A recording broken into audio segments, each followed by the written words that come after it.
Reality is not ignoring you. Consider that possibility for a moment before moving forward, because everything you are about to hear depends on your willingness to sit with that truth. The outer world has not been deaf to your desire. It has not been hostile to your intention. It has not been conspiring against your progress. Reality may, in fact, be obeying you with extraordinary precision. The problem is not that it refuses to respond. The problem is what it has been responding to. You are not giving reality one command. You are giving it 1,000 contradictions, and reality, faithful and indifferent, is executing every single one of them. You desire wealth and then speak lack. You reach for abundance and then rehearse the reasons it will not come. You call on the source and then obey the fear. You send desire in one direction and send doubt in the other, and the result is not silence. The result is disorder.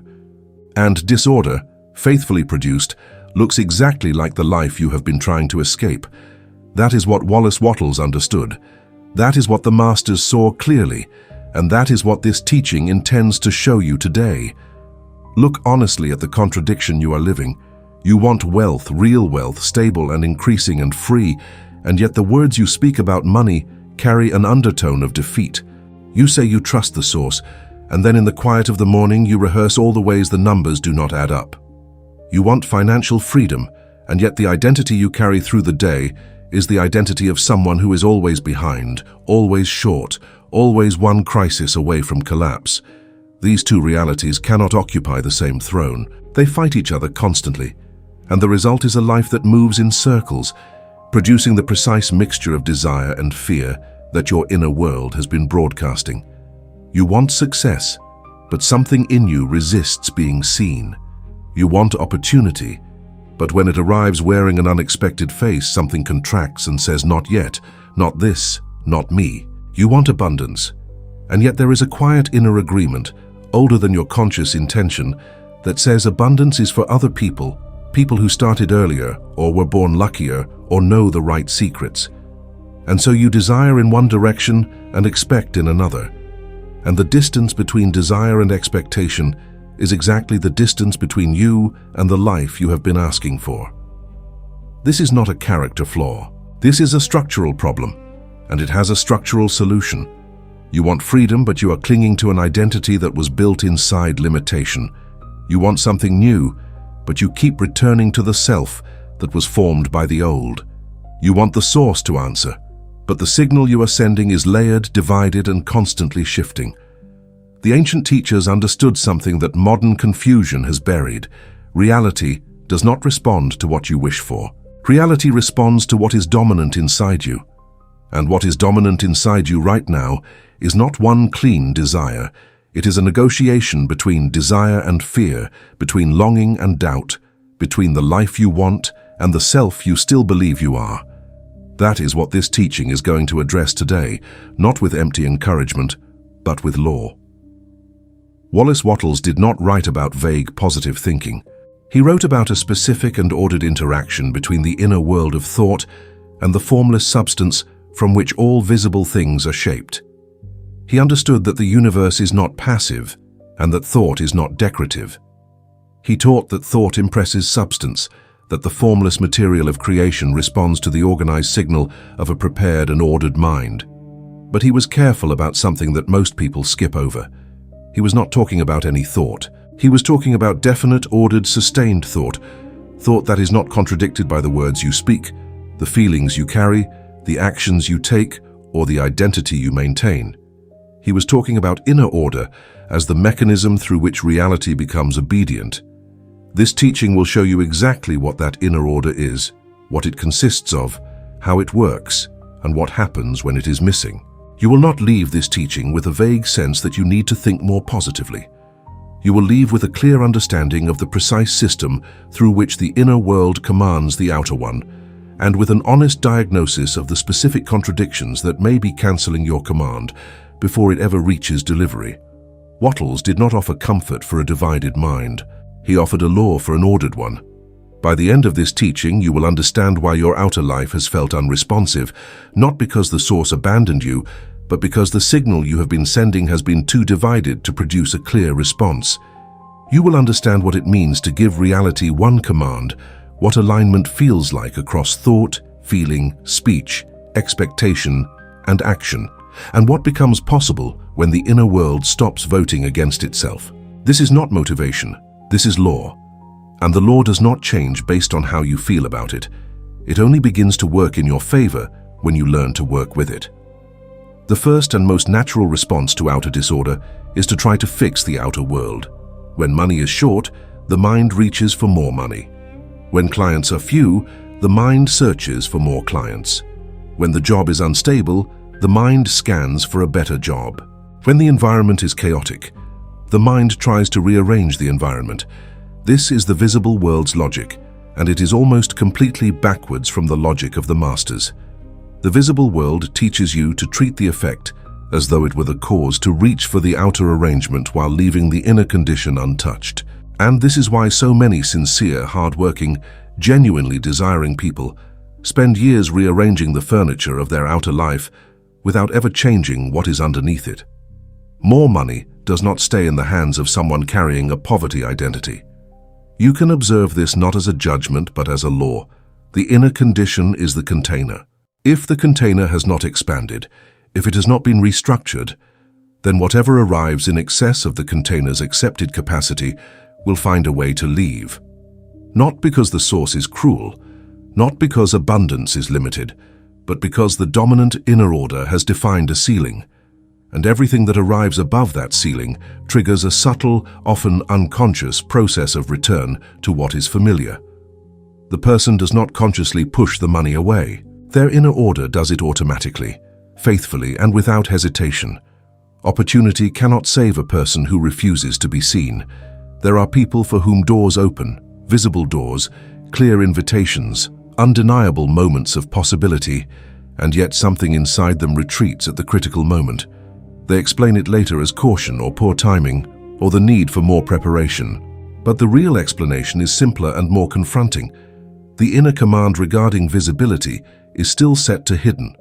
No outer opportunity can override an inner command. The opportunity arrives, the inner order contracts, the moment passes, and the person is left wondering why life keeps giving and then taking away. The source cannot effectively answer a command that is being simultaneously contradicted. This is not a limitation of the source. This is a consequence of the signal. When a radio transmitter sends two conflicting frequencies at equal strength, neither signal arrives clearly. The receiver picks up interference. The source operates through principle, not preference, and principle requires coherence. When your dominant inner signal says one thing in thought and another in feeling, and yet another in speech, the universe receives not a clear instruction, but a distorted transmission. The response you get is a distorted reflection of that transmission, which feels like randomness, like inconsistency, like a universe that sometimes gives and sometimes withholds for no discernible reason. Reality reflects the dominant order. This is the law beneath all the laws. Whatever organizes itself most powerfully in the inner world will eventually shape the outer one. The key word is dominant, not the occasional positive thought, not the moment of clarity in the morning before the day begins and the old patterns take over. Dominant means the signal that runs most consistently, most deeply, and with the most emotional weight. For many people, the dominant order is not wealth. It is not abundance. It is not trust in the source. The dominant order is a quiet, deeply accepted belief that there is not enough, that they are not enough, that the good things always seem to go to someone else. That dominant signal is what reality obeys. If there is no clear order in the inner world, reality reflects confusion. This is perhaps the most important diagnostic statement in this entire teaching. Confusion is not a neutral state. Confusion is itself a signal, and reality responds to it as faithfully as it responds to clarity. When the inner world holds 10 desires in 10 directions, when thought moves one way and emotion moves another, when speech contradicts faith and action undermines intention, then the outer life becomes a faithful mirror of that inner chaos. Things begin and do not finish. Progress appears and then reverses. Clarity arrives briefly and then dissolves. People come close to breakthrough, and then something shifts and the moment collapses. None of this is random. All of it is response. The viewer in this situation tends to do something very human and very understandable. They blame life, they blame timing, they blame the economy, the competition, their circumstances, their past, the people who did not support them, the doors that stayed closed. And sometimes those outer explanations carry a grain of truth, but they are never the full truth, because the full truth requires looking inward at the condition that is generating the outer response. Life is not persecuting you. Life is reflecting you. And until the inner world changes its dominant order, the outer world will continue producing the same faithful, frustrating, confusing reflection. That reflection is actually a gift, though it rarely feels like one. The outer life is showing you exactly what the inner command is at its most dominant level. The area of life that feels most chaotic, most resistant, most outside your control, is the area where inner contradiction is strongest. This is not punishment, this is information. And Wattles, in his precise and uncompromising way, gave people a method for using that information, not to despair over the reflection, but to locate the contradiction, address it at its root, and replace divided command with ordered command. That is what the certain way is, not a formula for forcing outcomes, an instruction for ordering the inner world until reality has no choice but to respond. If you are ready to stop commanding contradiction, if something in this teaching has already touched the place where you know, quietly and honestly, that your inner world has not been sending one clean signal, then leave a comment right now. The phrase is simple and it is a declaration. My inner world is ordered. You may not feel fully ordered yet. You may be in the middle of the very contradiction this teaching is diagnosing. But there is power in the spoken word, and the masters knew this well. When you write those words, you are not lying about where you are. You are announcing where you are going. You are planting the spoken order in the soil of intention. Comment now. My inner world is ordered. This is how the teaching begins to work in real time. Not after you finish watching. Not after you have figured everything out. Right now, in this moment, before the full revelation arrives, before the inner contradiction has been fully identified and corrected, you take one aligned action. You say it, you write it, you send it outward. Because inner order is not a feeling that precedes action, it is a decision that precedes the feeling. And the decision begins with one sentence, spoken with intention, declared to the source, written in the comment below. My inner world is ordered. The emotional cost of living in inner contradiction is not dramatic. It does not arrive all at once in a single crisis that clearly declares, your inner world is divided. It arrives quietly, persistently, and in ways that can easily be explained away. It arrives as anxiety that seems to have no specific cause, as a low-level hum of worry that follows you from morning to night, present even when the visible situation is not actively threatening.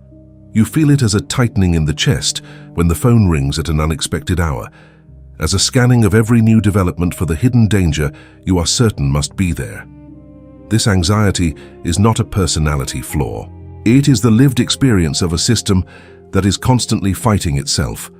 Inconsistent action is another cost that most people attribute to laziness or lack of discipline when its true source is inner disorder. When the command changes every few days, when enthusiasm rises and doubt enters, and the signal shifts again, the resulting action is erratic. 3 days of powerful forward movement, followed by a week of paralysis. A decision made firmly and then unmade quietly. A plan built with real energy and then quietly abandoned when the inner state contracts back to its default. From the outside, this looks like poor follow-through. From the inside, it feels like exhaustion. The truth is that no amount of discipline can sustain consistent action when the inner command driving it changes faster than the action can accumulate results.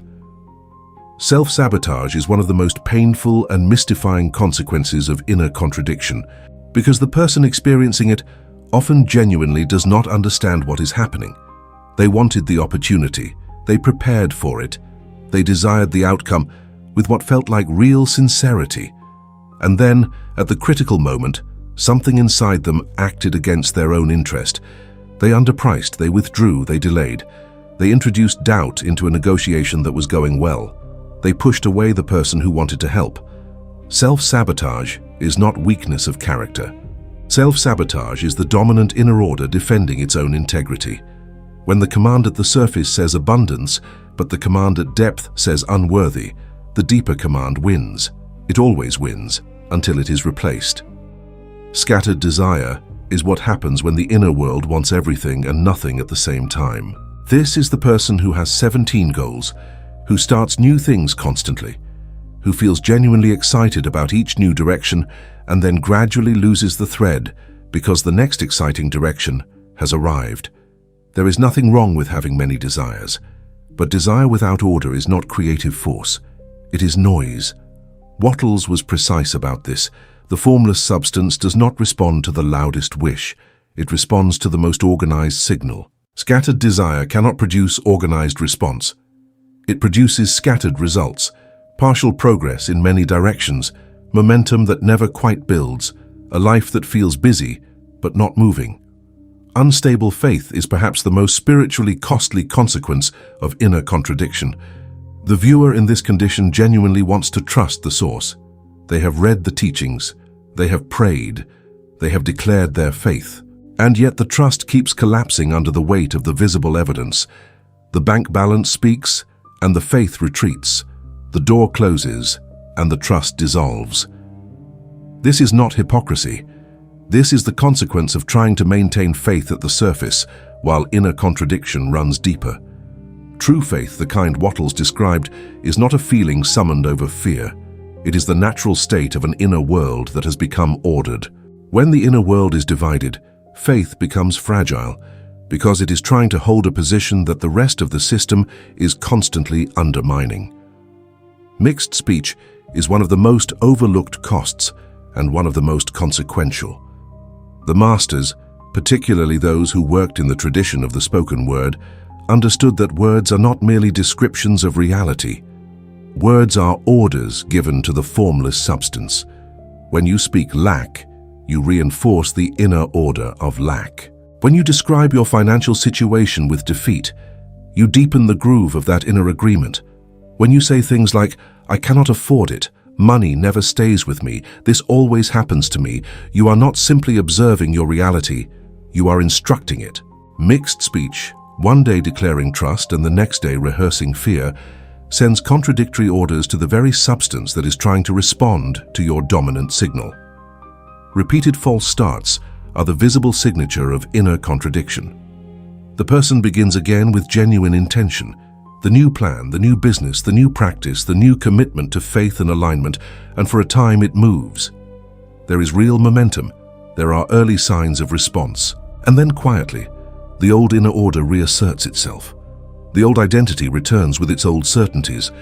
The old speech patterns come back.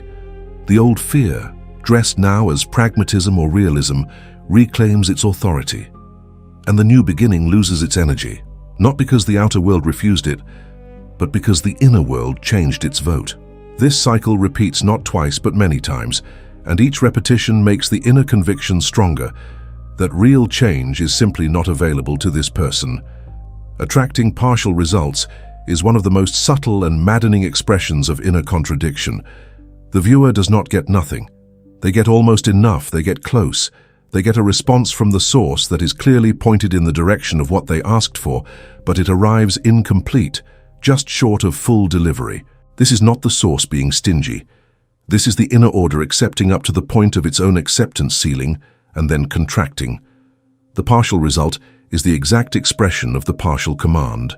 The inner world said yes to part of it and no to the rest, and the outer world faithfully delivered that exact ratio. The solution is not to want less. The solution is to expand and order the inner command until full delivery can be received without resistance. Losing opportunities is the cost that the viewer often feels most acutely because it involves something visible, something they can point to, a specific moment when something real was available and something in them was not ready to receive it. The opportunity to speak, to be seen, to say yes, to take the new path, to accept the help, to step into the role, to charge what the service is worth, to show up fully. And in that moment, the inner contradiction spoke louder than the desire. The fear spoke louder than the faith. The old identity spoke louder than the new command. and the door, which was genuinely open, was not walked through. These lost opportunities are not signs that the source has stopped providing. They are signs that the inner receiver needs to be recalibrated. Feeling like reality refuses them is ultimately where inner contradiction leads, and it is the feeling that brings most viewers to a teaching like this one. The sense that no matter what they do, no matter how hard they try, no matter how sincerely they desire, or how carefully they plan, something in the outer world remains resistant, closed, hostile, or simply indifferent. This feeling is one of the most spiritually disorienting experiences available to a human being, and the tragedy is that the feeling is almost the exact opposite of what is actually happening. Reality is not refusing them. Reality is obeying them with extraordinary precision. It is obeying the divided inner command, and the moment that command becomes unified, the entire experience of reality's responsiveness will change. That is the law. That is the promise. And that is what the masters knew. What Wallace Wattles actually taught is not what most people assume from a brief encounter with his work. He was not teaching that positive thinking rearranges furniture. He was not teaching that visualizing abundance produces it through mystical coincidence. He was teaching something far more structural and far more demanding. He was teaching that thought impresses formless substance, that the material from which all visible things are shaped is responsive to organized mental signal, and that the quality, the clarity, the consistency, and the order of that mental signal determines the quality of what that substance produces. Scattered thought has weak creative force, not because thought is weak in principle, but because scattered thought moves in too many directions simultaneously to accumulate the momentum required to organize substance into form. Dominant thought organizes. This is the law beneath the practice. When a particular thought, a particular identity, a particular inner condition becomes so consistent and so deeply held that it runs without requiring conscious effort, it begins to exert genuine organizing force on the formless substance around it. It is not the occasional thought that creates. It is the thought that has become so dominant, so accepted, so deeply agreed with at every level of the inner world, that it is no longer an effort, but an atmosphere.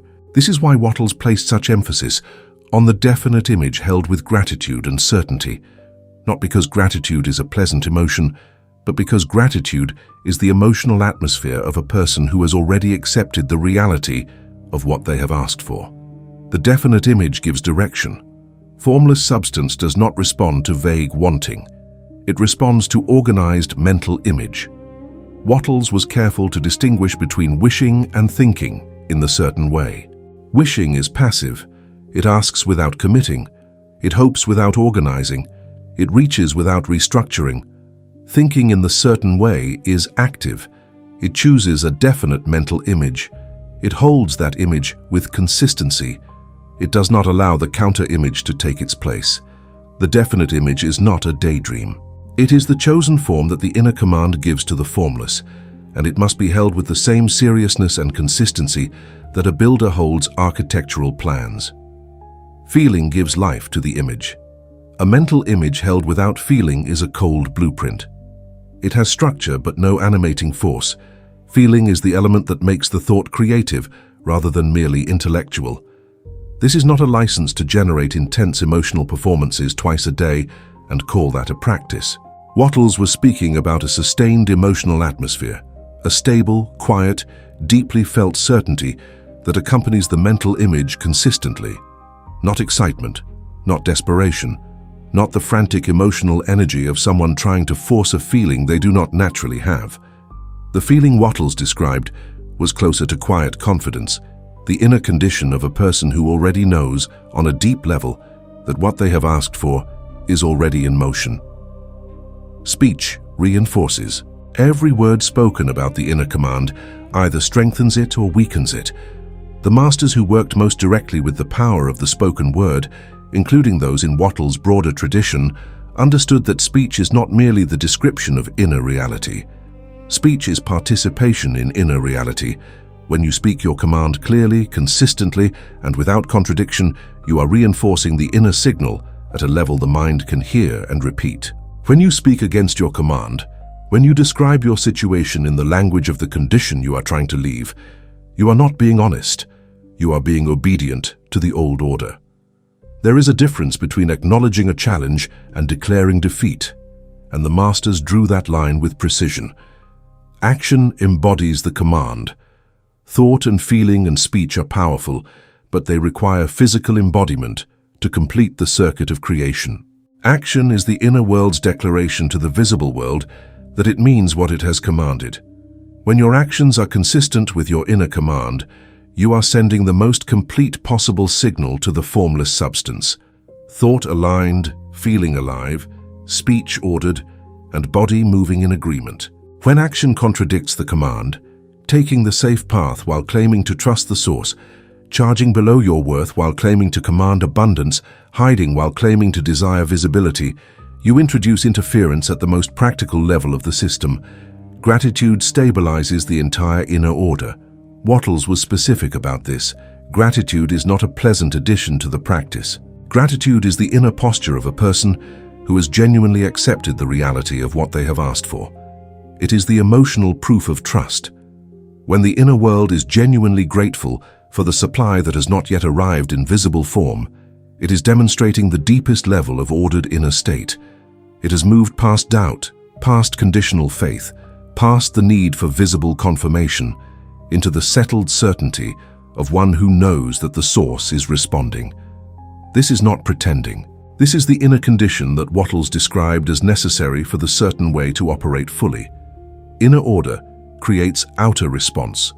This is the synthesis of everything Wattles taught. Not outer effort alone, not pure inner meditation without action. Inner order, the complete alignment of thought, feeling, speech, expectation, action, identity, and gratitude, creates the signal that the formless substance responds to with organized outer result. When all of these components are moving in one direction, pointed toward one definite image, sustained by one emotional atmosphere, expressed in one consistent speech, proven by one congruent action, stabilized by gratitude, the inner world becomes a single, powerful, coherent command. And reality, which has always been obedient, responds to that command with the same faithfulness it has always responded to the divided one. The difference is that this time, the response is what you actually asked for. There is a belief so common and so deeply embedded that most people have never examined it. It says, I need reality to change before I can feel ordered. I need to see the money before I trust the source. I need to see the door open before I stop bracing for it to stay closed. I need to see the evidence before I feel the certainty. This belief sounds reasonable. It sounds like wisdom. It sounds like the sober assessment of someone who has been disappointed before and is not willing to be naive again. But it is precisely this belief that keeps the inner world in perpetual disorder, because it makes the outer condition the prerequisite for the inner state, and the inner state is the prerequisite for the outer condition. It is a closed loop with no entry point, and it keeps people circling inside it for years. The reframe that Wattles offered is not a comfortable one, but it is the only one that actually opens the loop. Inner order comes first. The command is chosen, held, spoken, felt, and acted upon before the visible evidence appears. The inner world reorganizes itself around the chosen reality before the outer world reflects that reorganization. This is not delusion. This is not ignoring what is visible. It is the deliberate choice to allow the inner world to be governed by the chosen command rather than by the current condition. The current condition is the result of the previous inner order. The new inner order produces the new condition, but only if it is established and maintained before the visible confirmation arrives. You do not wait for the world to become peaceful before you stop broadcasting chaos.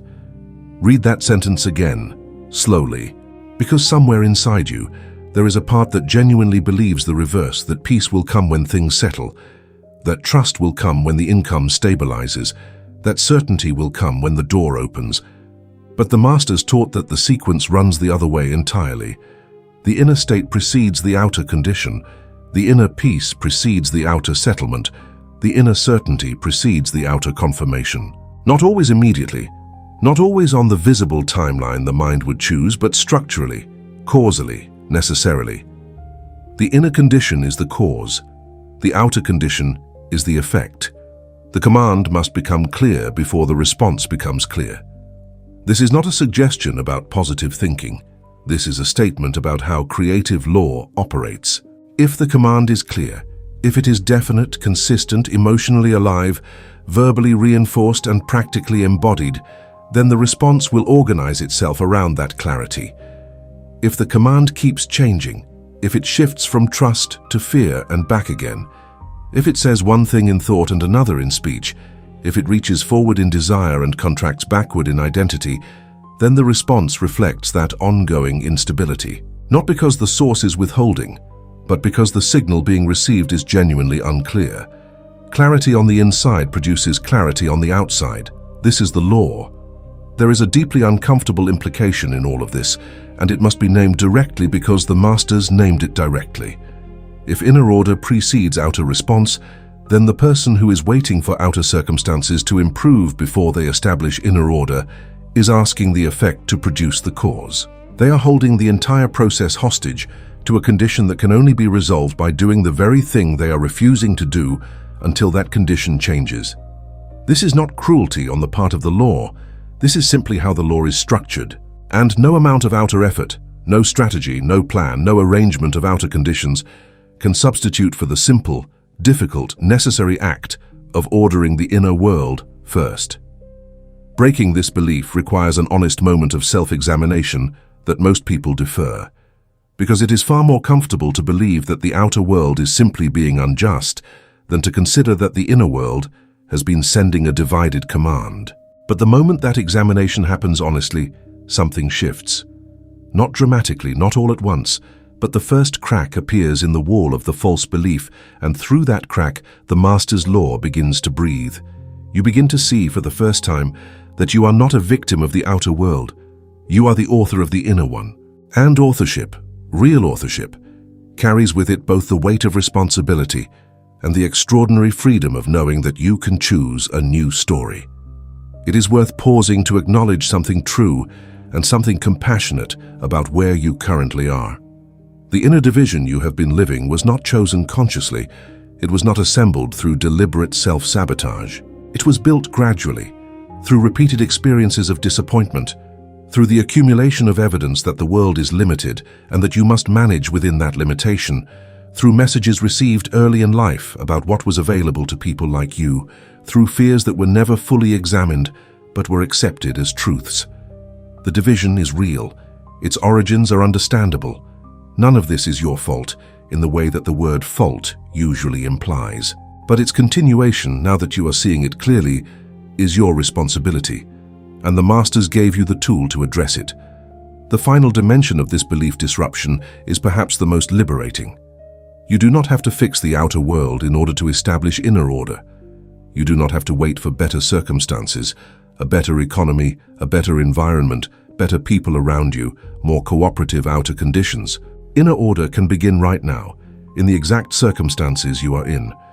The formless substance from which Wattles taught that all visible things are made does not require a favorable outer environment before it responds to an ordered inner signal.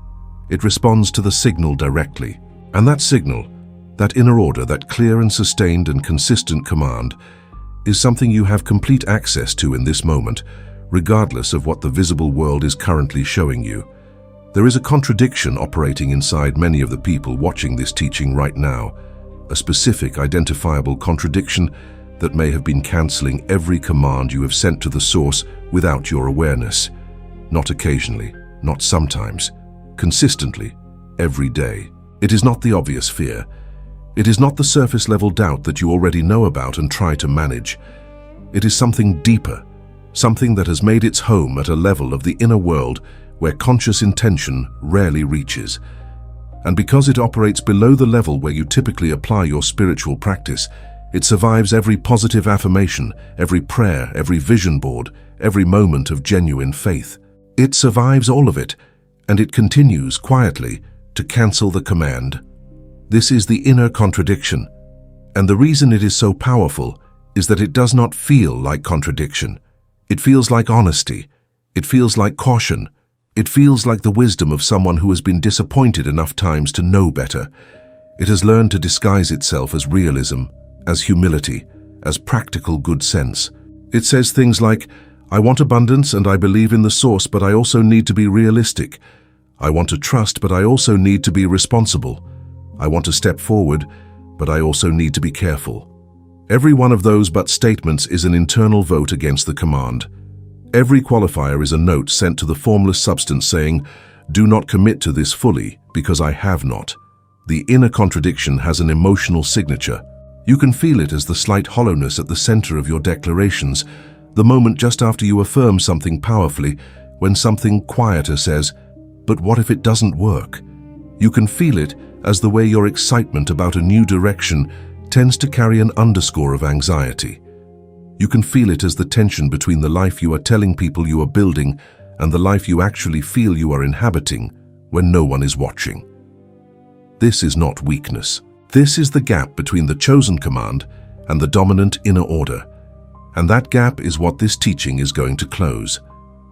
Later in this teaching, we will identify the specific forms this inner contradiction takes in the domain of wealth, visibility, receiving, and action. We will name the exact fear signals that disguise themselves as wisdom. We will look at the precise moments when delivery arrives and the contracted self rejects it.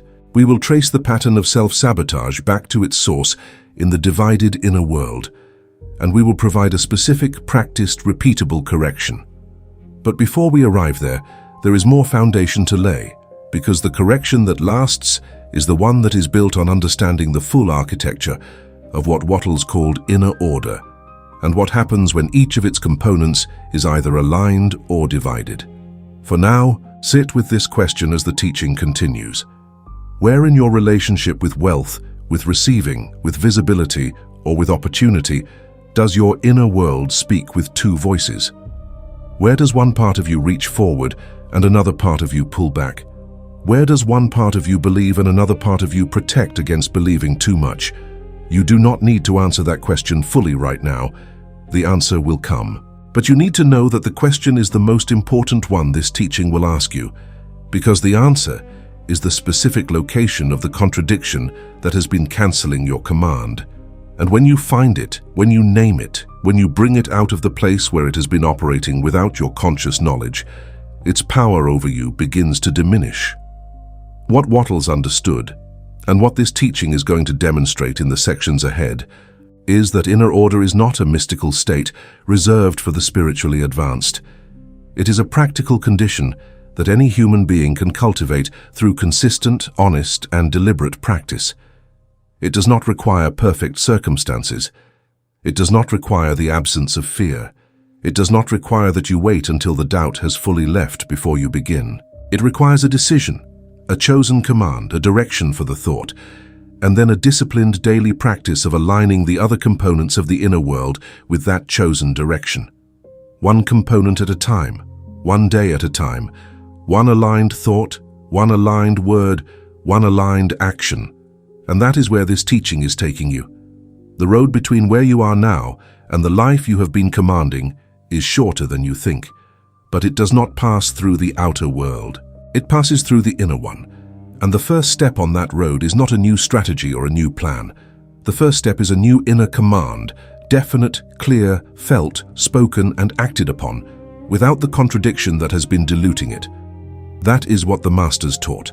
That is what Wattles encoded in the certain way, and that is what you are going to receive in this teaching, not as theory to admire, but as law to practice. The full revelation of the inner contradiction is coming, and when it arrives, you will recognize it, because you have already been living with it for longer than you know. Inner order is not a single thing. It is a system, and that system has components, each of which either contributes to the clarity of the inner command or introduces interference that dilutes it. The first component is thought, and specifically the chosen image. Wattles was insistent that thought must be definite, not wandering, not exploring endlessly. Definite means that you have chosen a specific mental image of the reality you are commanding, and that image has been given enough attention, enough consistent return, enough repetition, that it begins to function as the organizing principle of your inner world. The chosen image is the blueprint, Without it, the formless substance has no form to work toward. The second component is feeling, which Wattles described as the element that gives life to the thought. Feeling is the emotional atmosphere in which the chosen image is held. A thought held in an atmosphere of fear produces a fearful creation. A thought held in an atmosphere of doubt produces an uncertain response. A thought held in the atmosphere of calm certainty, of already acceptance, of grateful expectation, produces the kind of signal that impresses formless substance with real creative force. Feeling is not the performance of emotion, it is the inner climate. You cannot fake your way to this with enthusiasm that does not have roots, but you can cultivate it, deliberately and daily, by returning to the chosen image and holding it in the warmest, most accepting, most trusting inner atmosphere you can genuinely access. The third component is speech. Speech is the verbal agreement between the inner world and the commanded reality. When you speak in alignment with the command, you are reinforcing the inner signal at every level, conscious, habitual, and deep. When you speak against the command, even in casual moments, even in what you call honest descriptions of the situation, you are voting against your own inner order. The masters taught that words are not innocent. Words are the most regular and accessible form of creative declaration available to a human being. Every sentence you speak about your financial life is either an order for abundance or an order for limitation. Every description of your current situation is either a reinforcement of the command you have chosen or a submission to the condition you are trying to leave. The fourth component is expectation, which is subtly different from desire. Desire is what you want. Expectation is what you allow. You can desire abundantly and expect minimally, and the expectation will govern the result more completely than the desire. Expectation is the inner setting that determines the ceiling of what the inner world is prepared to receive. Many people have unlimited desire and a very limited expectation, and the result is the persistent experience of wanting so much and receiving so little. Expanding expectation is one of the most transformative inner practices available, because it is not about generating excitement. It is about genuinely shifting the inner conversation from "will this happen" to "this is happening," and holding that shift with enough consistency that it becomes the dominant inner climate. The fifth component is action, the physical obedience to the inner command. Action is how the inner world declares its seriousness to the visible world. When your action is consistent with the command, when you charge what your service is worth, when you show up even before the results are visible, when you take the next logical step without waiting for certainty, you are completing the circuit of inner order. Wattles was clear that the certain way requires action, not frantic action, not forced action, not action driven by fear that disguises itself as discipline, but calm, deliberate, congruent action that expresses the commanded reality through the body. The body is the most visible instrument of the inner command, and when it moves in alignment with what has been thought, felt, spoken, and expected, the signal to the formless substance becomes complete. The sixth component is identity, who you believe you are at the deepest available level of inner knowing. Identity is the container that either holds or leaks everything that arrives through the outer channels. You can align thought, feeling, speech, and expectation. And if the identity at depth still carries the signature of the old self, the self that was formed inside limitation, inside not enough, inside the belief that abundance is for others, then that identity will set the actual ceiling of what can be received. Identity is the component that most people leave unaddressed because it is the most uncomfortable one to examine. Changing identity feels like losing self, but what is actually being lost is only the self that was built inside the old inner order. What replaces it is the self that belongs to the commanded reality. The seventh component is environment, which includes what you surround yourself with, what you consume, what conversations you participate in, what voices you allow to have regular access to your inner world. Environment is not destiny. But environment is a continuous influence on the dominant inner signal, and in a condition where the inner order is still being established and has not yet become fully stable, a consistently contrary environment can introduce enough interference to delay the clarification of the command. The masters who lived in extended periods of prosperity were deliberate about their inner environment. They were not hermits. They engaged with the world. But they were selective about which voices they allowed to occupy the most influential positions in their inner world. The eighth component is attention, and this one is perhaps the most practical of all for daily living. Attention is the direction in which the creative energy flows. Whatever receives your sustained, consistent attention receives your creative force. If your attention is primarily on the problem, on the limitation, on the condition you are trying to leave, then your creative energy is flowing toward that condition. Not because attention is magical in a simplistic sense, but because attention shapes the dominant inner state, and the dominant inner state is what the formless substance responds to. Redirecting attention is not denial. It is the deliberate choice of the command.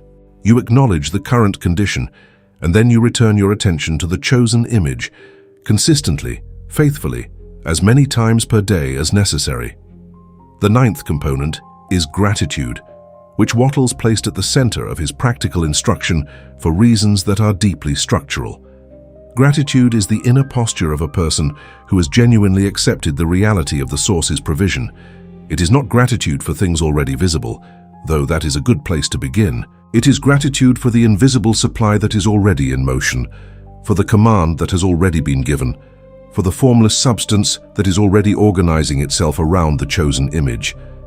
This kind of gratitude is the highest expression of inner order because it requires the complete integration of thought, feeling, speech, expectation, action, and identity into a single, settled, certain inner state. It is the inner climate of someone who is not waiting to be convinced. They are already convinced. The 10th component is repetition, which is how the command deepens from a conscious choice into a dominant inner order. A command chosen once, held for a day, and then allowed to drift is not inner order. It is an experiment. Inner order is built through the daily, consistent, patient return to the same chosen image, the same emotional atmosphere, the same spoken alignment, the same congruent action, until the command becomes not something you do, but something you are. Repetition is how belief is formed. Repetition is how identity is rebuilt. Repetition is how the new dominant order replaces the old one. It is not glamorous work. It is the quiet, faithful, daily practice of governing the inner world with the same seriousness that the outer world demands you give to managing its conditions. The 11th component is non-contradiction, which is the protective function of inner order. All the other components can be working, and a single consistent contradiction can dilute the entire command. Non-contradiction means that you have identified the specific ways in which your inner world currently votes against itself, and you have begun the deliberate practice of removing those votes one by one. Not by suppressing the fear, not by pretending the doubt does not exist, but by naming it clearly, understanding its origin and consciously replacing it with the chosen command. Every contradiction removed is an increase in the purity and power of the signal. Every point of alignment added makes the command more coherent, more compelling, and more difficult for the formless substance to misread. The 12th component is the system as a whole. Reality responds not to individual isolated efforts within this system, but to the whole system's orientation. A single strongly aligned component cannot compensate for persistent misalignment in the others. This is why superficial positive thinking, applied only at the level of conscious thought while fear runs the feeling, lack runs the speech, and old identity runs the expectation, produces such frustrating results. The system is not deeply ordered. It has one component temporarily pointed in a new direction, while the rest continue to maintain the old one.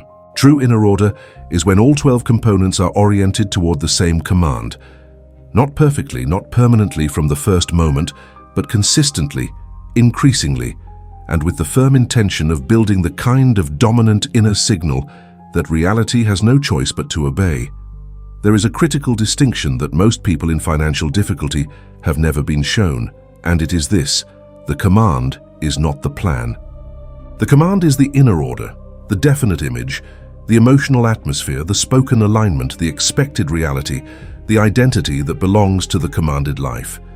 The plan is the outer method, The route, the specific sequence of visible steps the mind constructs to get from here to there. The plan is a tool, the command is the cause. And one of the most common and costly errors that sincere, motivated people make is investing enormous energy in perfecting the plan while leaving the command disordered. The plan cannot compensate for inner disorder. A perfect plan held by a divided inner world will produce divided results, or no results at all. Ordered command produces calm action. This is one of the most reliable signs that the inner world is becoming ordered. The action that arises from it feels different from the action driven by fear or forced by desperation. Ordered action has a quality of rightness to it, a sense that this step belongs to the commanded reality, that it is the natural physical expression of an inner condition rather than an attempt to generate results through sheer external force. People who have experienced this know what it feels like. The next step becomes obvious. The decision is clear. The energy for the action is available without internal negotiation. This is not luck. This is the consequence of inner order expressing itself through the body. Disordered planning produces frantic action, and frantic action is one of the most exhausting and least productive states available to a human being. The frantic actor does not lack motivation. They do not lack effort. They do not lack the desire for results. What they lack is inner order. And so they work harder than the situation requires, because they are trying to compensate through effort for what is missing in alignment. They try multiple approaches simultaneously, because no single approach has the full commitment of the inner world behind it. They exhaust themselves chasing visible outcomes, while the inner condition that would make those outcomes sustainable remains unaddressed. Frantic action is not a sign of commitment. It is a sign of inner disorder trying to express itself as productivity. A perfect plan with a divided identity fails. This is a law, not a theory. You can have the most elegantly designed strategy, the most logically sound business model, the most carefully researched approach. And if the identity that is executing that plan does not belong to the commanded reality, the plan will eventually fail at the identity level. The plan will hit a moment that requires the person to step into visibility, to charge the true price, to say yes to an unexpected form of help, to hold the position during temporary opposition, and in that moment, the old identity will make its decision based on who it believes it is. And who it believes it is will be the self that was formed inside the old inner order. The plan breaks not at the strategy level, but at the identity level every time. A simple plan with an ordered identity gains force. This is the other side of the same law, and it is one of the most encouraging truths the masters embedded in their teachings. You do not need the perfect plan. You need an ordered identity and a direction of action. When the identity belongs to the commanded reality, when the inner world is aligned around the chosen image, simple, consistent action in the nearest available direction accumulates momentum in a way that no amount of complex planning can match. The force is not in the sophistication of the method. The force is in the coherence of the command. A person with an ordered inner world and a simple next step will outperform a person with a brilliant strategy and a divided identity, not because effort does not matter, but because aligned effort is multiplicatively more effective than divided effort. The source responds to the state behind the action. This is a statement that Wattles embedded in his teachings and that most of his readers walk past without fully absorbing. Every action carries a state.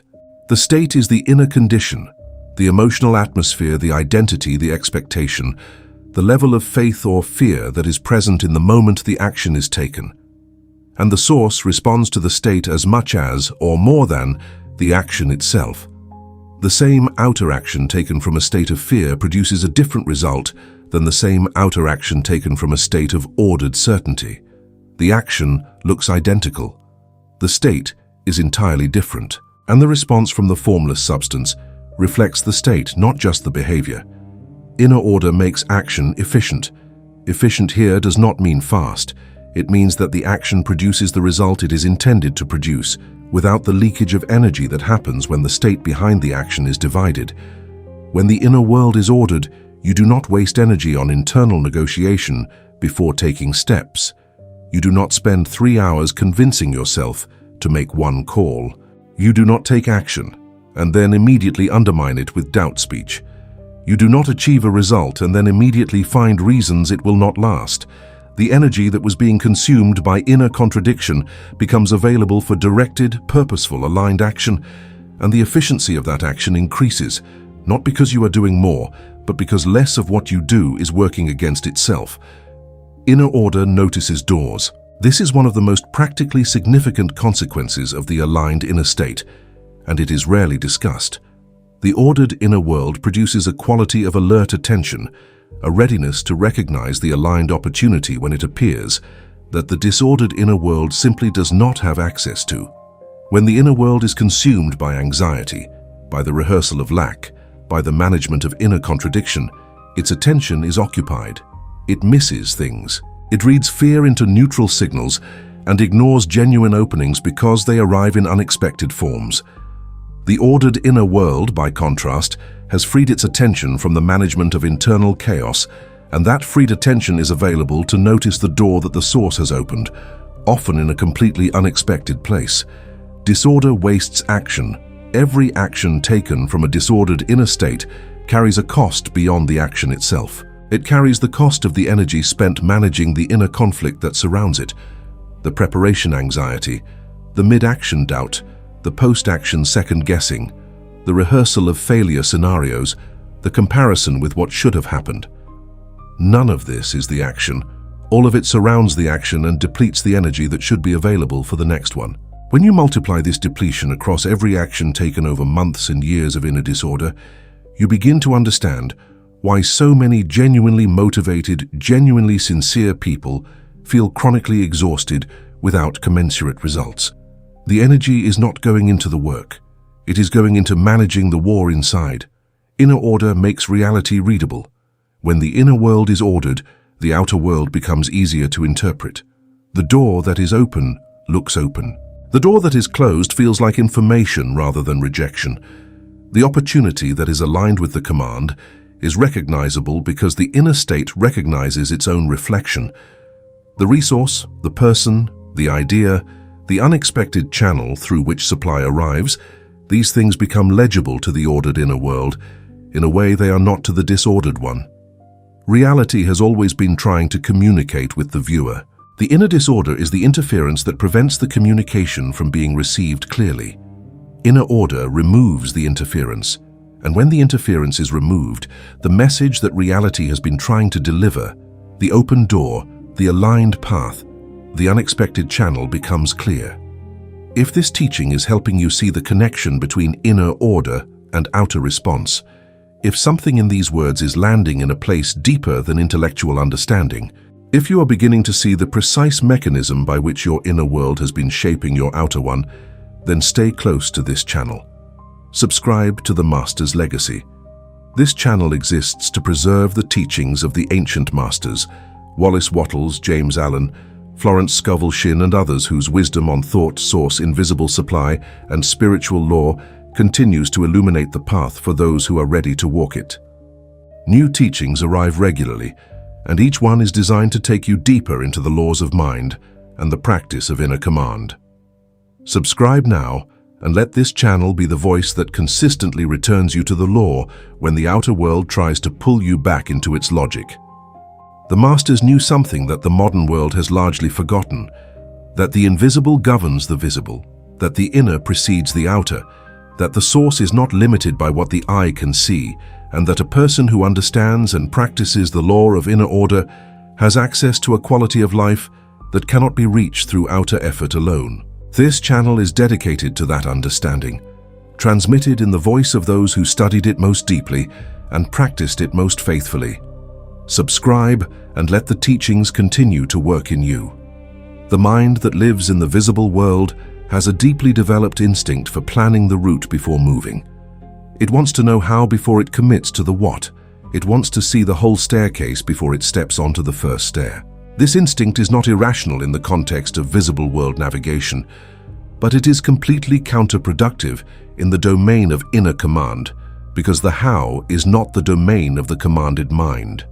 The how is the domain of the source, and when the mind insists on calculating the how before it will commit to the inner order, It is attempting to do the source's work with a tool that is not designed for it. The mind can hold the command. The mind cannot engineer the delivery. That is the division of function that the certain way preserves. The source organizes the how through channels that the mind cannot anticipate in advance. This is not mysticism for its own sake. It is a practical observation about the structure of how provision tends to arrive. The unexpected phone call, the idea that arrives in the early morning, the person you encounter who has exactly the connection you needed, the opportunity that appears in a form you would not have chosen, but that carries exactly the momentum you required. None of these can be pre-planned by the calculating mind. All of them become accessible to the ordered inner world that has released the need to control the root. The formless substance is not limited to the channels the mind has identified.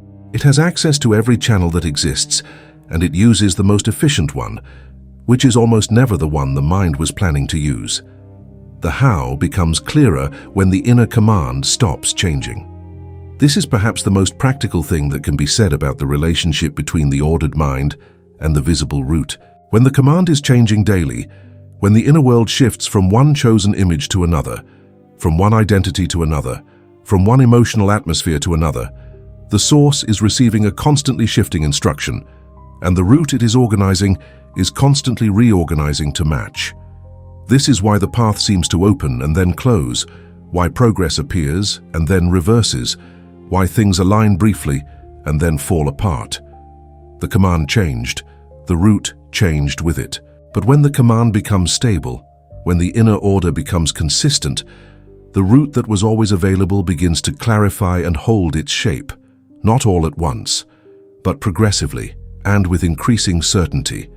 The mind's insistence on knowing the how is one of the most reliable generators of inner contradiction, because it places a condition on the inner command. It says, "I will order my inner world fully when I can see how this is going to work." And since the how cannot be seen in advance, the full inner order is perpetually deferred. The condition is never met. The command is never complete. The signal is never fully organized. And the source receives the incomplete signal and produces the incomplete result, which the mind interprets as evidence that the whole system does not work, which reinforces the demand for visible proof before full commitment. This is the loop, the how trap. And the exit from it is not more planning. The exit is the decision to hold the command fully, without the visible root, and to trust that the source sees a path the mind has not been shown yet. Releasing the how does not mean releasing action. It means releasing the requirement that the action follow a pre-specified route. The ordered inner world acts. It acts consistently. It acts in the direction of the commanded reality, but it acts on the nearest open door rather than waiting for the specifically imagined door. It takes the step that is available rather than standing still, because the preferred step has not yet appeared. It moves with full inner order in the best available direction, trusting that the source is organizing the route in the unseen, and that the next door will become visible at the moment the current step is completed. This is action and trust in combination. This is the certain way. Think of an orchestra, not as a metaphor for beauty or culture, but as a precise illustration of what happens when many moving parts are given the same instructions simultaneously. An orchestra contains many instruments, each capable of playing independently, each with its own voice, its own range, its own timbre. And if every instrument was simply to play whatever it preferred, to express its own individual movement without reference to any shared organizing principle, the result would not be music. It would be noise. It would be sound that carries no information, that communicates nothing, that cannot be understood, that makes listeners reach for silence rather than lean in to hear more. And that noise is exactly what reality receives when the inner world is divided. Thought is one instrument in this inner orchestra. It plays a particular note, the chosen image, the definite mental picture of the commanded reality. And when thought is aligned, when it is playing its part in the correct key, it contributes something essential and beautiful to the whole. But when thought is not aligned, when it wanders between the commanded image and the feared image, between confidence and rehearsed failure, it plays two notes at once, a dissonance that introduces distortion into the entire sound. And reality, which is listening, which is always faithfully listening, hears the dissonance and reflects it back with equal faithfulness.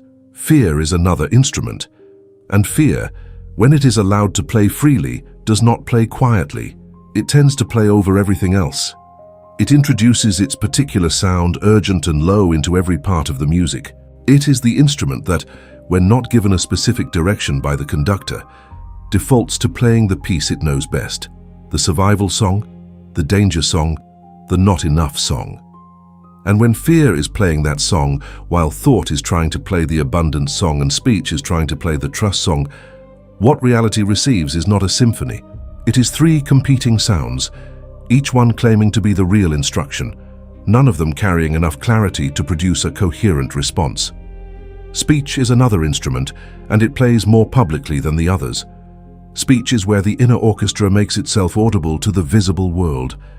When speech is aligned with the command, when the words spoken about the financial life reflect the ordered inner state rather than the current visible condition, speech amplifies the signal. It adds a layer of declaration to the thought and the feeling that reaches outward into the environment and begins to shape what comes back.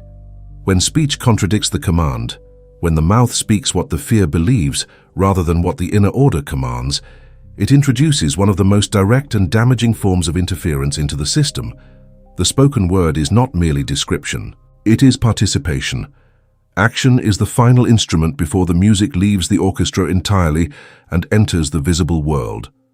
Action is the point at which the inner order translates itself into physical form. And when action is aligned with the command, when it embodies the commanded reality with the same consistency that thought holds it, feeling sustains it, and speech declares it, then the orchestra is playing together for the first time. The sound that exits the inner world at that point is music. It is coherent, it is recognizable, it carries meaning and direction. And reality, which has been waiting, which has always been waiting, receives that music and knows exactly what it is being asked to do. Inner order appoints one conductor. The conductor is the chosen command, the definite image, the deliberately held, emotionally alive, consistently spoken, practically embodied reality that the inner world has selected as its governing instruction.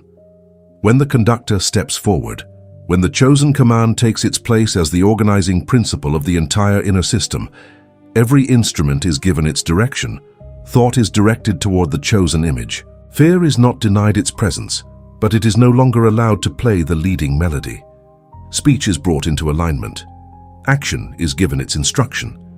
Identity is slowly restructured around the new dominant order. The conductor does not silence the instruments. It gives them all one score to follow. When each part of the inner world follows the conductor, when thought and feeling and speech and expectation and action and identity are all moving in one direction, pointed toward one chosen reality, the sound that emerges from the inner world is not noise, it is music. And music, real music, a coherent and sustained and emotionally alive inner signal, is what the formless substance responds to with creative force. Wattles understood this. He understood that the formless substance is not confused. It is not selective. It does not favor some people over others. It responds to the clarity of the signal it receives. And when the inner orchestra plays music, the outer world begins to compose itself in response to the score. Reality hears the music and begins to obey it. This is the promise at the center of the certain way. Not that magic will override your circumstances, but that organized inner order is more powerful than disorganized outer conditions. The outer conditions were themselves produced by the previous inner signal. They are not permanent.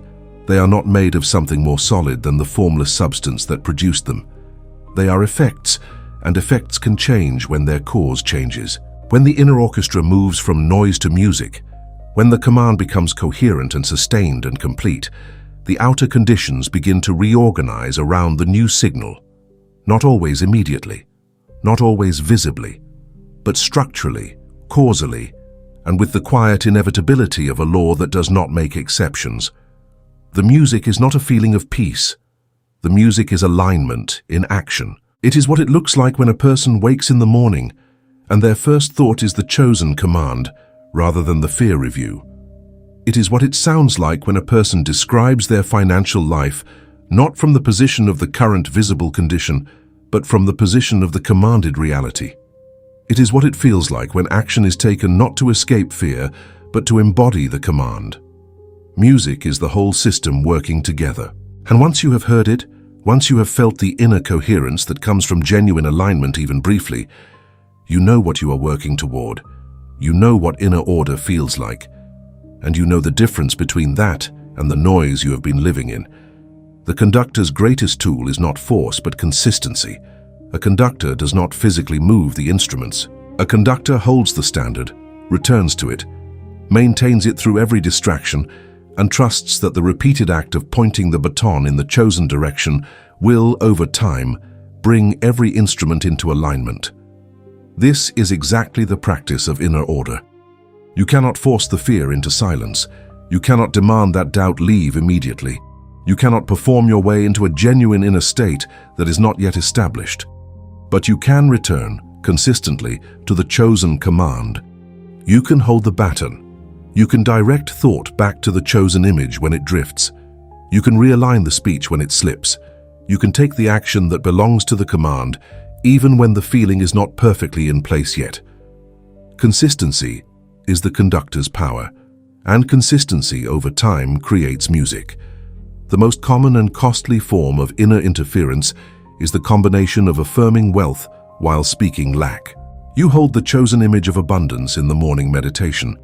You speak the declaration of supply with genuine intention, and then, in an ordinary moment of conversation, in a casual response to a question about how things are going, you say something that belongs to the old order.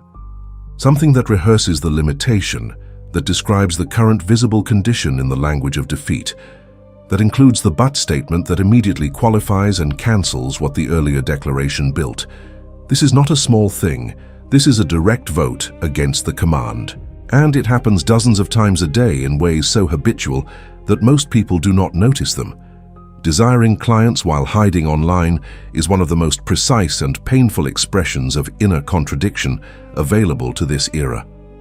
The person genuinely wants the business, the visibility, the clients, the income. They think about it, they plan for it, they desire it with real intensity, and yet the digital presence that would allow those clients to find them is minimal, inconsistent, or entirely absent, not because they do not know what to do, because the identity that carries the desire does not yet belong to a person who is seen.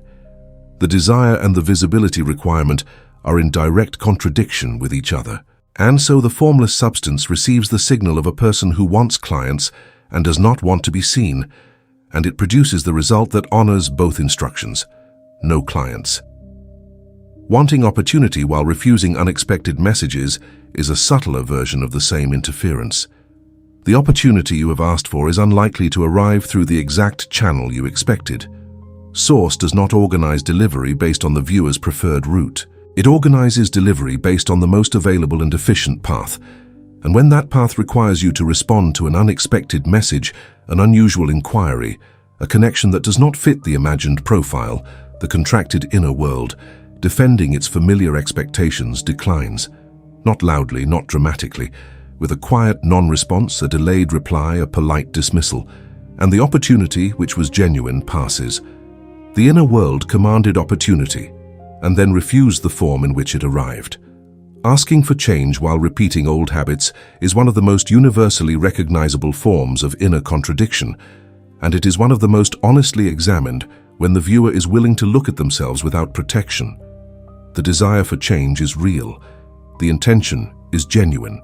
And yet the daily pattern, the actual sequence of choices made hour by hour and day by day, remains largely unchanged from the pattern that produced the current condition. This is not laziness.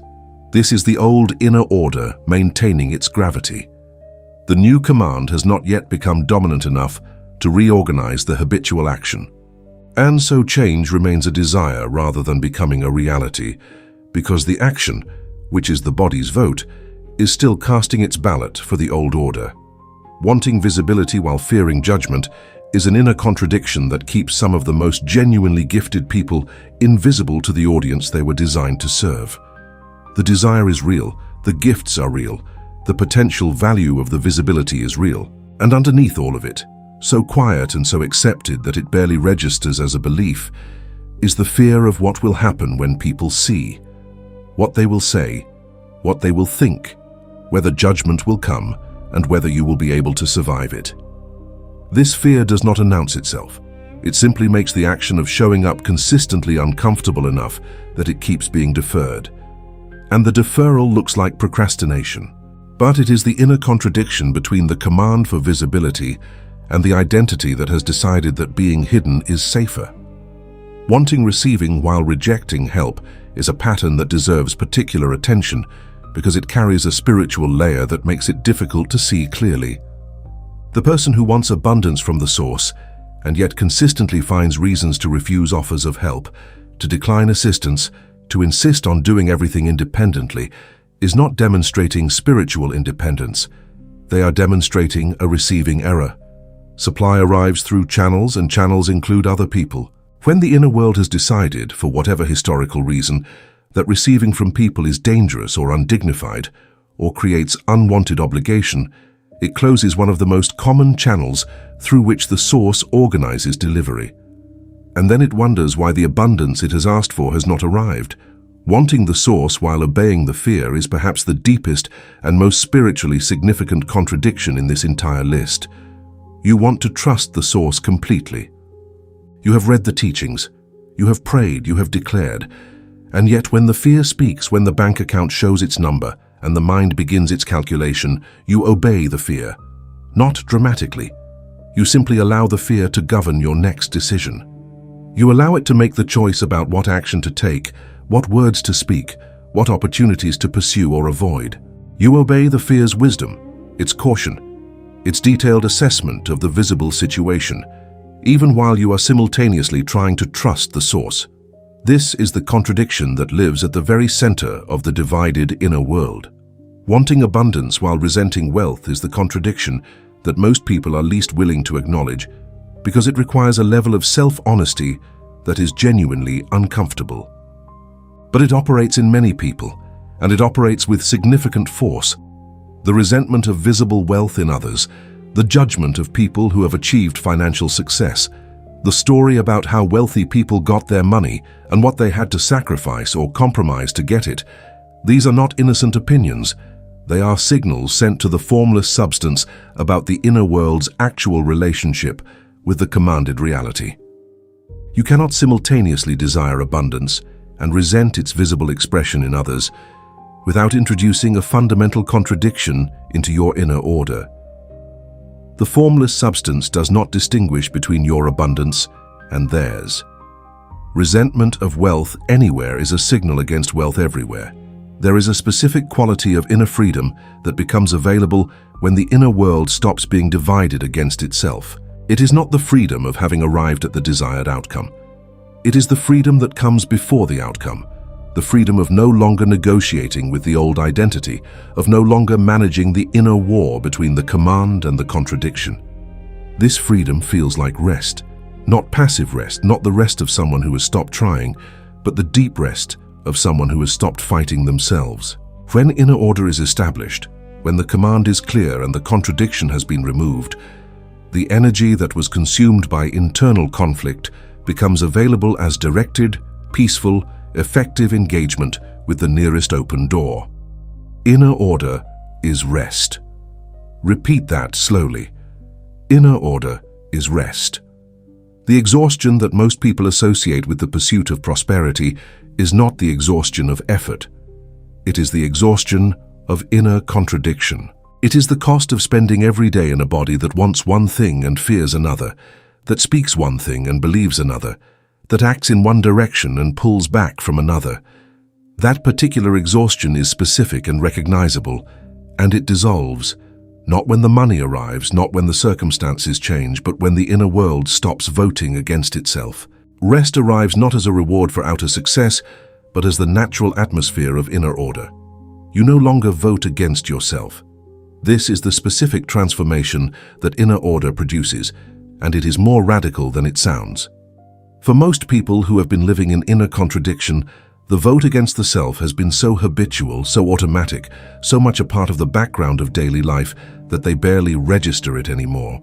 The internal doubt voice, the qualifier, the but statement, the quiet contraction that follows every expansion, the identity that shrinks when opportunity arrives, these have become the normal inner weather. When that weather changes, when the vote becomes consistently aligned, when the inner world becomes a single voice pointing in one direction, the experience of being alive changes in a way that is difficult to describe, but immediately recognizable. Reality no longer receives divided instructions, and when reality stops receiving divided instructions, something begins to shift in the outer world. Not all at once, not with the dramatic suddenness of a miracle, though sometimes the change feels sudden precisely because it has been building in the invisible for so long. But the shift is real, observable, and consistent. The outer world begins to reflect the new dominant order, gradually at first, and then with increasing clarity and momentum. Doors that were closed begin to open. Resources that were invisible begin to appear. People who carry aligned energy begin to arrive. Ideas that serve the command begin to emerge. And the viewer, who has been watching this with growing recognition, begins to understand what the masters were teaching all along. That reality was never the problem. The instruction was the problem, and now the instruction has changed. The freedom of inner order also removes the compulsive need to track every visible development for signs of the command being fulfilled.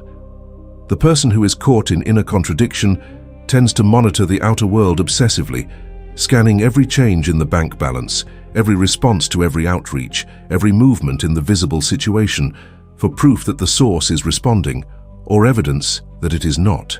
This monitoring is itself a form of interference. It introduces the energy of uncertainty and conditional trust into the inner system at regular intervals throughout the day. The ordered inner world is not indifferent to the outer world, but it does not need to track the package. It trusts the source and acts in the certain way, and it receives the delivery when it arrives without the anxiety of obsessive tracking. The masters understood freedom not as the absence of outer limitation, but as the presence of inner order. A person with inner order is free even in difficult outer circumstances, because the difficulty does not govern the inner state. The inner state governs itself, according to the chosen command, and it proceeds from that command toward aligned action without waiting for the outer world to grant permission. This is the freedom that Wattles pointed toward in every page of his teaching. Not freedom from difficulty, but freedom from the inner division that makes difficulty feel permanent. When the inner world is ordered, the outer difficulties are experienced as temporary conditions in the path of a command that has already been established. They are not evidence of failure. They are the last resistance of the old order before the new one takes its place. The peace that accompanies inner order is not the peace of someone who has everything they asked for. It is the peace of someone who knows what they have commanded, trusts the source that received the command, and acts without anxiety in the nearest available direction. This is the peace that passes understanding, as the ancient teachers described it. It is not reasonable from the visible world's perspective. It does not appear to be justified by the current visible circumstances. But it is real, it is structural, and it is the direct consequence of the inner world becoming one order rather than a war. It is available to anyone who is willing to establish the command and hold it without contradiction. And it is, of all the byproducts of the certain way, perhaps the most immediately valuable. Before anything else, before the alignment of feeling, before the restructuring of speech, before the examination of identity, there is a prior requirement. You must define the what. The chosen command must be specific, it must be definite. It must be held with enough clarity that it can serve as the organizing principle around which the entire inner system can reorganize. Wattles was insistent about this. He did not teach vague wanting. He taught definite imaging, and the practice begins with a single, clear, honest question. What reality do I command? The answer to that question must be specific enough to have an identity. Not, I want more money. Not, I want things to be better. But a definite, lived, embodied reality. A specific quality of financial life. A specific level of supply. A specific way of living and working and receiving.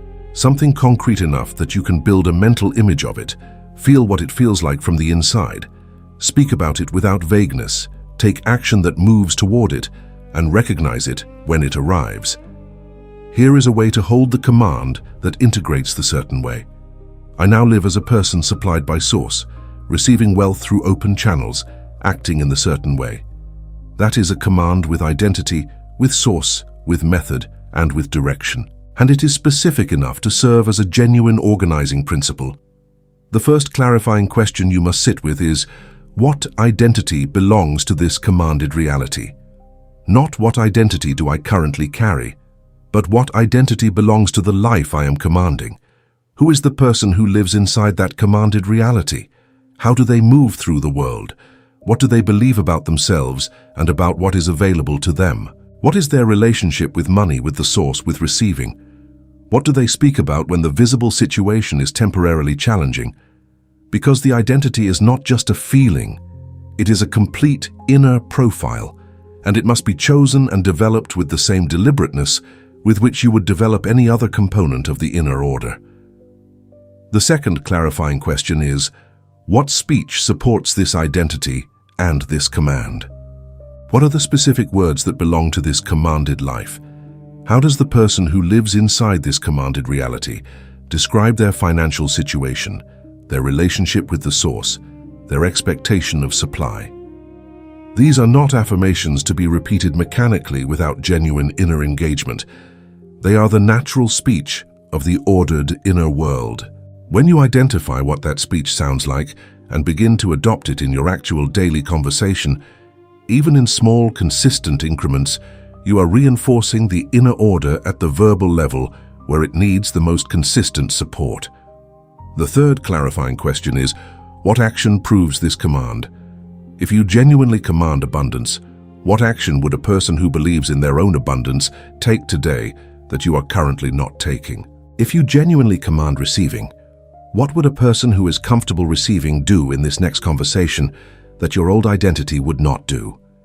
If you genuinely command visibility, what would a person who trusts their own value create or share today that fear has been preventing you from creating or sharing?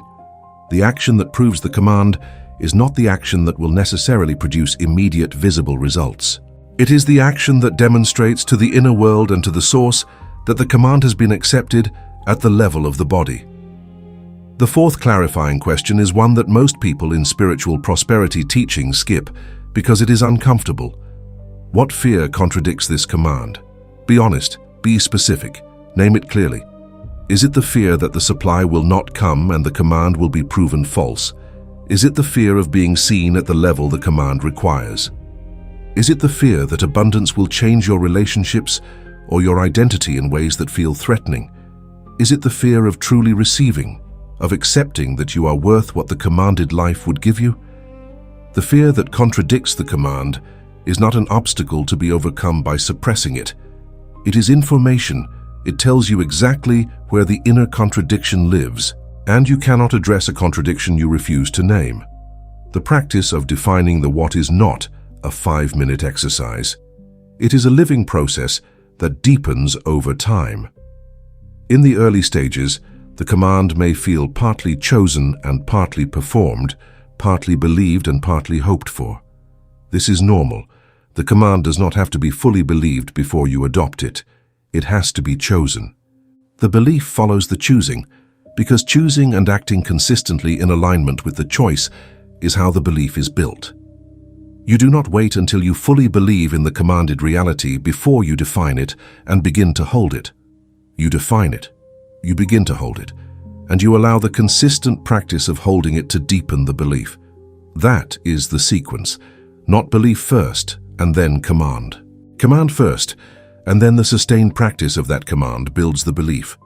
The chosen command must also survive the moments when the visible world speaks against it. This is the test of inner order, not the maintenance of the command in peaceful conditions when nothing is pressing, but the return to the command in the moments when the outer world is showing its most challenging face. When the bank account shows its number, when the expected call does not come, when the plan encounters resistance, when the fear speaks with its most convincing voice. In those moments, the practiced return to the chosen command is the most powerful act of spiritual alignment available to you. not because it makes the visible difficulty disappear immediately, but because it maintains the inner order in the face of the outer pressure that is always, ultimately, temporary. There is a practical simplicity at the center of this that must not be obscured by the complexity of the surrounding instruction. Defining the what comes down to this. Choose one clear reality that you are commanding, hold it as a definite mental image, and let that image serve as the organizing principle of your inner world going forward. Everything else in this protocol is in service of that one act of definite choosing. The scattering of desire into many directions, the endless exploration of options, the refusal to commit to one command, these are all expressions of the divided inner world that has not yet made the fundamental choice. Make the choice. Name the command. This is where inner order begins. The command once defined must be renewed daily, not because it keeps changing, but because the inner world requires consistent governance. The old patterns do not disappear the moment the new command is chosen. They reassert themselves quietly and habitually throughout the day, and the daily renewal of the command is the practice that gradually replaces the old dominant order with the new one. Think of it as the daily appointment of the conductor. Each morning you place the chosen command at the head of the inner orchestra and instruct every instrument to play its part in support of it. You do not force the instruments. You do not demand perfection. You simply return the conductor to its position and let the practice of returning do its work over time. Once the command is defined, the second and perhaps more difficult practice is releasing the how. This is difficult not because the instruction is complicated, but because it requires something the anxious mind finds almost impossible. Trust without visible evidence of the root. The mind that has been trained by a lifetime of visible world logic wants to know how the commanded reality is going to arrive before it will commit to the inner order fully. It wants to identify the specific channel, the specific person, the specific opportunity, the specific sequence of steps, and only then will it allow the inner world to relax into trust. And this condition, as we have already established, keeps the full inner order perpetually deferred. The practice of releasing the how begins with a specific and honest identification. What are the particular ways in which your mind is currently trying to arrange the route? Where are you holding the command conditionally, dependent on a specific channel, a specific person, a specific opportunity delivering the supply? Because that conditional holding is the how trap. It says, I will trust the source as long as it delivers through the channel I have identified, and the source, which is not limited to the channels the mind has identified, finds this condition an obstacle to efficient delivery. The viewer blocks supply from unexpected channels by insisting consciously or unconsciously that only specific channels count. Choosing the command clearly is the first step. The second step is removing the contradictory words from the daily speech, not through suppression or performance, but through honest examination of what you are actually saying about your financial life on a regular basis. Listen to yourself for one day with the specific intention of noticing every sentence that belongs to the old order, every description of limitation, every rehearsal of the worst case, every declaration of lack, every statement that casts doubt on the command. You do not have to transform every one of them overnight, but you must begin to notice them, because you cannot change a pattern you cannot see, and the pattern of contradictory speech is often far more pervasive than the viewer realizes until they begin to listen with honest attention. Stopping the rehearsal of lack is the next dimension of releasing the how. Rehearsing lack means mentally returning, again and again, to the detailed examination of everything that is not yet in place, all the visible evidence of the current condition, all the calculations of what is missing, all the scenarios of what could go wrong. This is not practical prudence. Prudence takes one clear look at the situation and then proceeds to the action available. Rehearsal of lack is the return over and over to the same frightening images, running them repeatedly through the inner world, broadcasting them to the formless substance with the emotional weight of genuine belief. Every rehearsal of lack is an order, and the formless substance fills orders. Taking matching action means acting in a way that is consistent with the command rather than consistent with the fear. This does not mean acting recklessly or ignoring real-world responsibilities. It means that when a choice is available between an action that belongs to the commanded identity and an action that belongs to the old, fearful identity, you choose the commanded one. When the choice is between charging what the service is worth and undercharging to avoid the risk of rejection, you charge what it is worth. When the choice is between showing up with full visibility and hiding until you feel ready, you show up. When the choice is between saying yes to the unexpected offer of help and managing everything alone, you say yes. These matching actions are not merely practical. They are the body's declaration of the inner order. Releasing the demand for the route does not mean releasing readiness for its arrival. There is a quality of alert receptivity that belongs to the ordered inner world, a kind of open-handed expectation that knows the delivery is in motion and is prepared to receive it from whatever direction it comes. This is not the anxious scanning of someone who is checking obsessively for signs of progress. It is the calm attentiveness of someone who trusts the source completely and keeps their eyes open for the door that the source has chosen to open. The difference in the inner state is enormous, even when the outer behavior looks similar. One is driven by fear of non-arrival. The other is grounded in certainty of delivery. The practice of releasing the how must include the specific practice of releasing attachment to timing. The mind that is managing the how is almost always also managing the when. It has a timeline, it has a deadline. And when the visible response does not arrive on the constructed timeline, the inner world interprets this as evidence of failure, and the anxiety that follows dilutes the command further. The source is not bound by the mind's calendar. The delivery is organized according to the most efficient available route, and that route has its own timing. The ordered inner world releases not just the method, but the schedule, trusting that what arrives at the right moment will be more precisely right than what the anxious mind could have arranged by force. There is a specific freedom that accompanies the genuine release of the how, a quality of inner lightness that most people in the grip of inner contradiction have not experienced in years. It is the freedom of not needing to arrange everything, the freedom of not carrying the entire weight of the route on the mind's shoulders, the freedom of trusting that the source, which organized the visible universe from formless substance, which sustains every channel through which supply flows, which sees every available path that the limited mind has no access to, is more than capable of organizing the delivery of what has been commanded. This freedom is not irresponsibility. It is the mature spiritual recognition that the mind's role is the command and the source's role is the how. Releasing the how also means releasing the resentment of unexpected channels. When the supply arrives through an unexpected person, an unusual opportunity, a form you did not choose, an industry you did not consider, a direction you had not mapped, the ordered inner world receives it with gratitude rather than suspicion. The disordered inner world often rejects unexpected channels because they do not fit the anticipated form.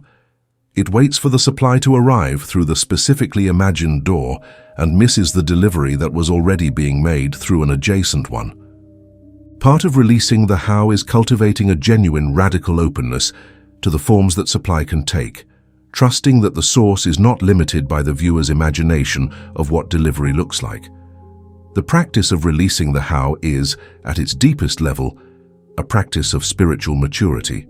It requires the acknowledgement that the mind, however intelligent and capable, does not have access to the full picture that the source sees. It requires the humility of recognizing that the calculation of the route is not the human assignment. The human assignment is the command, the alignment, the congruent action, and the grateful reception. The route is the source's assignment. And when each party fulfills their own assignment without attempting to do the other's work, the entire system of inner order and outer response operates with an efficiency and an elegance that the anxious, controlling, route-demanding mind could never produce through its own efforts. When the inner order is established, when the command is clear and the contradiction is being removed, the outer world begins to respond in ways that require a new quality of readiness, the readiness for surprise. The source is not limited to the channels the mind has identified, and it is not bound by the forms that the viewer imagined the delivery would take. Supply from unexpected sources, in unexpected forms at unexpected moments, is not a sign that the system is not working. It is one of the most reliable signs that it is. The inner world that has released the how and genuinely trusts the source becomes recognizable to the unexpected arrival, because it no longer requires the delivery to come in a specific shape. A new idea that feels aligned is one of the most common forms in which the source begins to communicate with the ordered inner world. Not a complex, fully developed plan, often just a clear, simple inclination toward a specific next step, one that feels right in a way that is difficult to articulate but unmistakable in its quality. These ideas do not always arrive with explanation or justification. They arrive with a sense of rightness, a recognition that this belongs to the command, that this is the door that is open in this moment. The ordered inner world has the attentiveness to notice these ideas and the trust to act on them without requiring a full explanation first. A person appears. This is one of the most spiritually significant forms of unexpected provision because it requires the receiver to see clearly what the old contracted identity would have missed. The person who appears is not always wearing the expected appearance of a helper or a collaborator or a channel of supply. They may appear as a casual acquaintance, as a comment from an unlikely source, as a conversation that begins about something else entirely. But within that arrival, if the ordered inner world is attentive, there is something recognizable, something that connects to the command, that carries the energy of the door the source has chosen to open through a human channel. A task becomes clear. This is one of the most practical forms of inner order's outer expression. In the midst of a situation that appeared complicated, ambiguous, or overwhelming, one specific next action becomes unmistakably clear. Not the entire solution, not the full route, just the next step. This clarity is one of the fruits of inner order, because it is the ordered inner world's natural state, present to the nearest door rather than paralyzed by the distance to the destination. The ordered mind does not need to see the full staircase. It simply takes the step that is clear and trusts that the next one will become clear when the current one is completed. A closed door feels peaceful. This is perhaps the most counterintuitive form of surprise that inner order produces. When a door closes, when an expected channel does not deliver, when a plan encounters an obstacle, the disordered inner world experiences this as evidence of failure and source of anxiety. The ordered inner world experiences a closed door differently. It recognizes the closed door as information, not rejection, not evidence that the command has failed, but direction. This is not the route. Something else is. And the peace that accompanies that recognition, the absence of the desperate need for that particular door to open, is itself a signal of the growing maturity of the inner order. A decision becomes obvious. In the life of a person whose inner world is divided, decisions are exhausting. Every choice is subject to the full weight of the inner contradiction. One part wanting one thing, another part wanting another. The fear and the desire arguing their cases, the identity uncertain about what it deserves or what is safe. In the life of a person whose inner world is becoming ordered, decisions clarify, not always immediately, but with increasing frequency. The choice that serves the command becomes obvious, and the choice that contradicts it becomes uncomfortable in a way that is easy to recognize. The decision-making function of the inner world becomes aligned with the governing command, and the exhaustion of internal negotiation begins to lift. A resource arrives. Supply in the form of a specific resource, information, a connection, a tool, a financial opportunity, a piece of knowledge arrives through a channel the viewer did not arrange. This is how the source delivers through the invisible channel, the one the mind was not tracking. The resource arrives and the ordered inner world receives it with gratitude, recognizing it as delivery rather than coincidence, knowing that the command was heard and the response is in motion. The disordered inner world often dismisses these arrivals as luck or overlooks them entirely because they do not arrive in the expected form. The ordered inner world knows better. It knows that every aligned resource is the source fulfilling an order. A small opportunity carries momentum. One of the most important things to understand about how the source delivers is that the delivery often begins smaller than the full command. A small opportunity, an invitation to do something in the direction of the commanded reality, on a scale that seems insufficient to the full vision. The disordered inner world rejects this as beneath the command. The ordered inner world recognizes it as the first step of a momentum that, if honored, will grow. Wattles was clear about this in his teaching on action. You do not wait for the full delivery before you act. You walk through the nearest open door, even if it appears smaller than the door you imagined, because the act of walking through it in full inner order is what opens the next one. Inner order without congruent action is incomplete. The command must be embodied, and embodiment requires the physical act of walking through the door that is open right now, not the door that is perfectly imagined, not the door that the plan specified, not the door that fear is waiting for before it releases its grip. The nearest door, the door that is open in this moment, and the action of walking through it must match the commanded identity. Because the action that contradicts the command, no matter how practical it may appear, introduces interference into the inner order at the exact moment when the outer world is testing whether the command is genuine. If you command wealth, stop undercharging. This is a direct, specific, and often deeply uncomfortable instruction. Every time you price your work, your service, your time, your knowledge below what it is genuinely worth, you are casting a physical vote for the old identity. You are declaring, through the most concrete available action, that the commanded life of abundance is not yet real enough to be honored in the actual transaction. The act of charging what the service is worth is not greed. It is the physical embodiment of the abundance command. It is the action that says, through the body to the source, and to the formless substance, I am the person who commands wealth, and I act accordingly. If you command visibility, stop hiding. The practice of alignment does not permit the luxury of waiting until you feel fully ready, fully confident, fully adequate, before you step into the visibility that the commanded life requires. Readiness does not precede visibility. Readiness is built through it.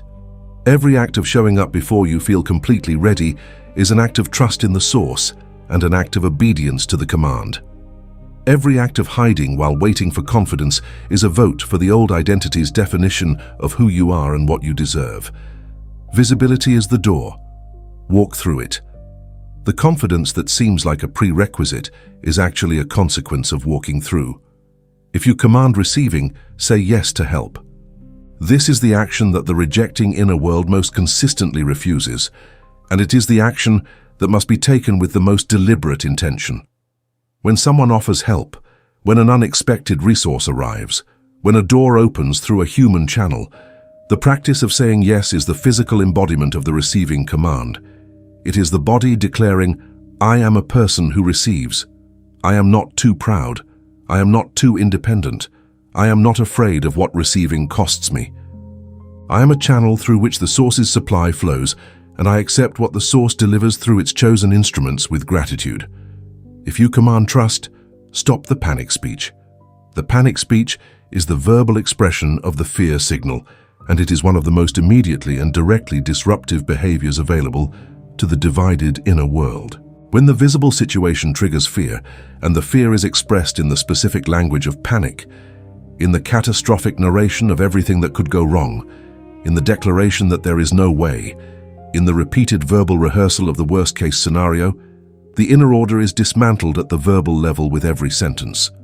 Stopping the panic speech is not denial of the difficulty. It is the conscious choice to govern the tongue by the command rather than by the fear. Silence in the moment when panic speech is the alternative is already a vote for the inner order. If you command increase, act with dignity. Dignity here means the quality of action that belongs to the person who has accepted the commanded reality and no longer needs to diminish themselves to make others comfortable with their worth. Acting with dignity means representing your work, your time, your presence, and your value with the full respect that the commanded life deserves. It means not apologizing for the standard of what you offer. It means not shrinking the vision to the size that the current visible condition seems to allow. It means treating every engagement with the world as if you are already the person the command describes, because behaviorally, you need to become that person before the outer world fully reflects it back. If you command clarity, finish one task. The practice of inner order requires the outer evidence of follow-through. and the most accessible form of follow-through in any given moment is the completion of the one thing that is directly in front of you. Not the reorganization of the entire strategy, not the redesign of the full plan, the one task finished, completely, with the quality and attention that the commanded identity would bring to it. Every completed task is a small proof of inner order, a demonstration that the command is not just held in thought and feeling and speech, but is being expressed in the most practical dimension of daily life. Clarity commands completion.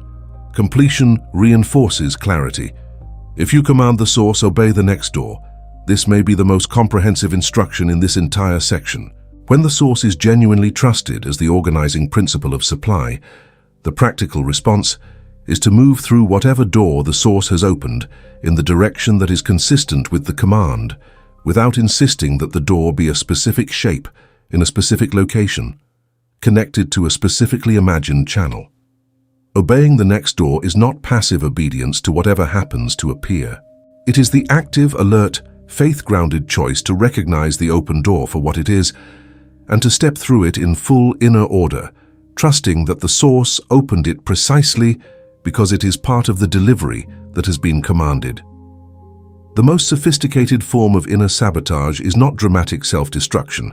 It is the quiet maintenance of contradiction as a form of protection. When the inner world holds desire in one hand and the old identity in the other, when it wants the new reality but maintains the familiar self, it believes it has found a way to stay safe while appearing to pursue change. It gets to want the abundance without fully risking the identity. It gets to desire the visibility without fully committing to being seen. It gets to reach for the new without fully releasing the old. And this arrangement, this careful management of both the desire and the protection against desire, is what Wattles would have called the most costly spiritual compromise a person can make.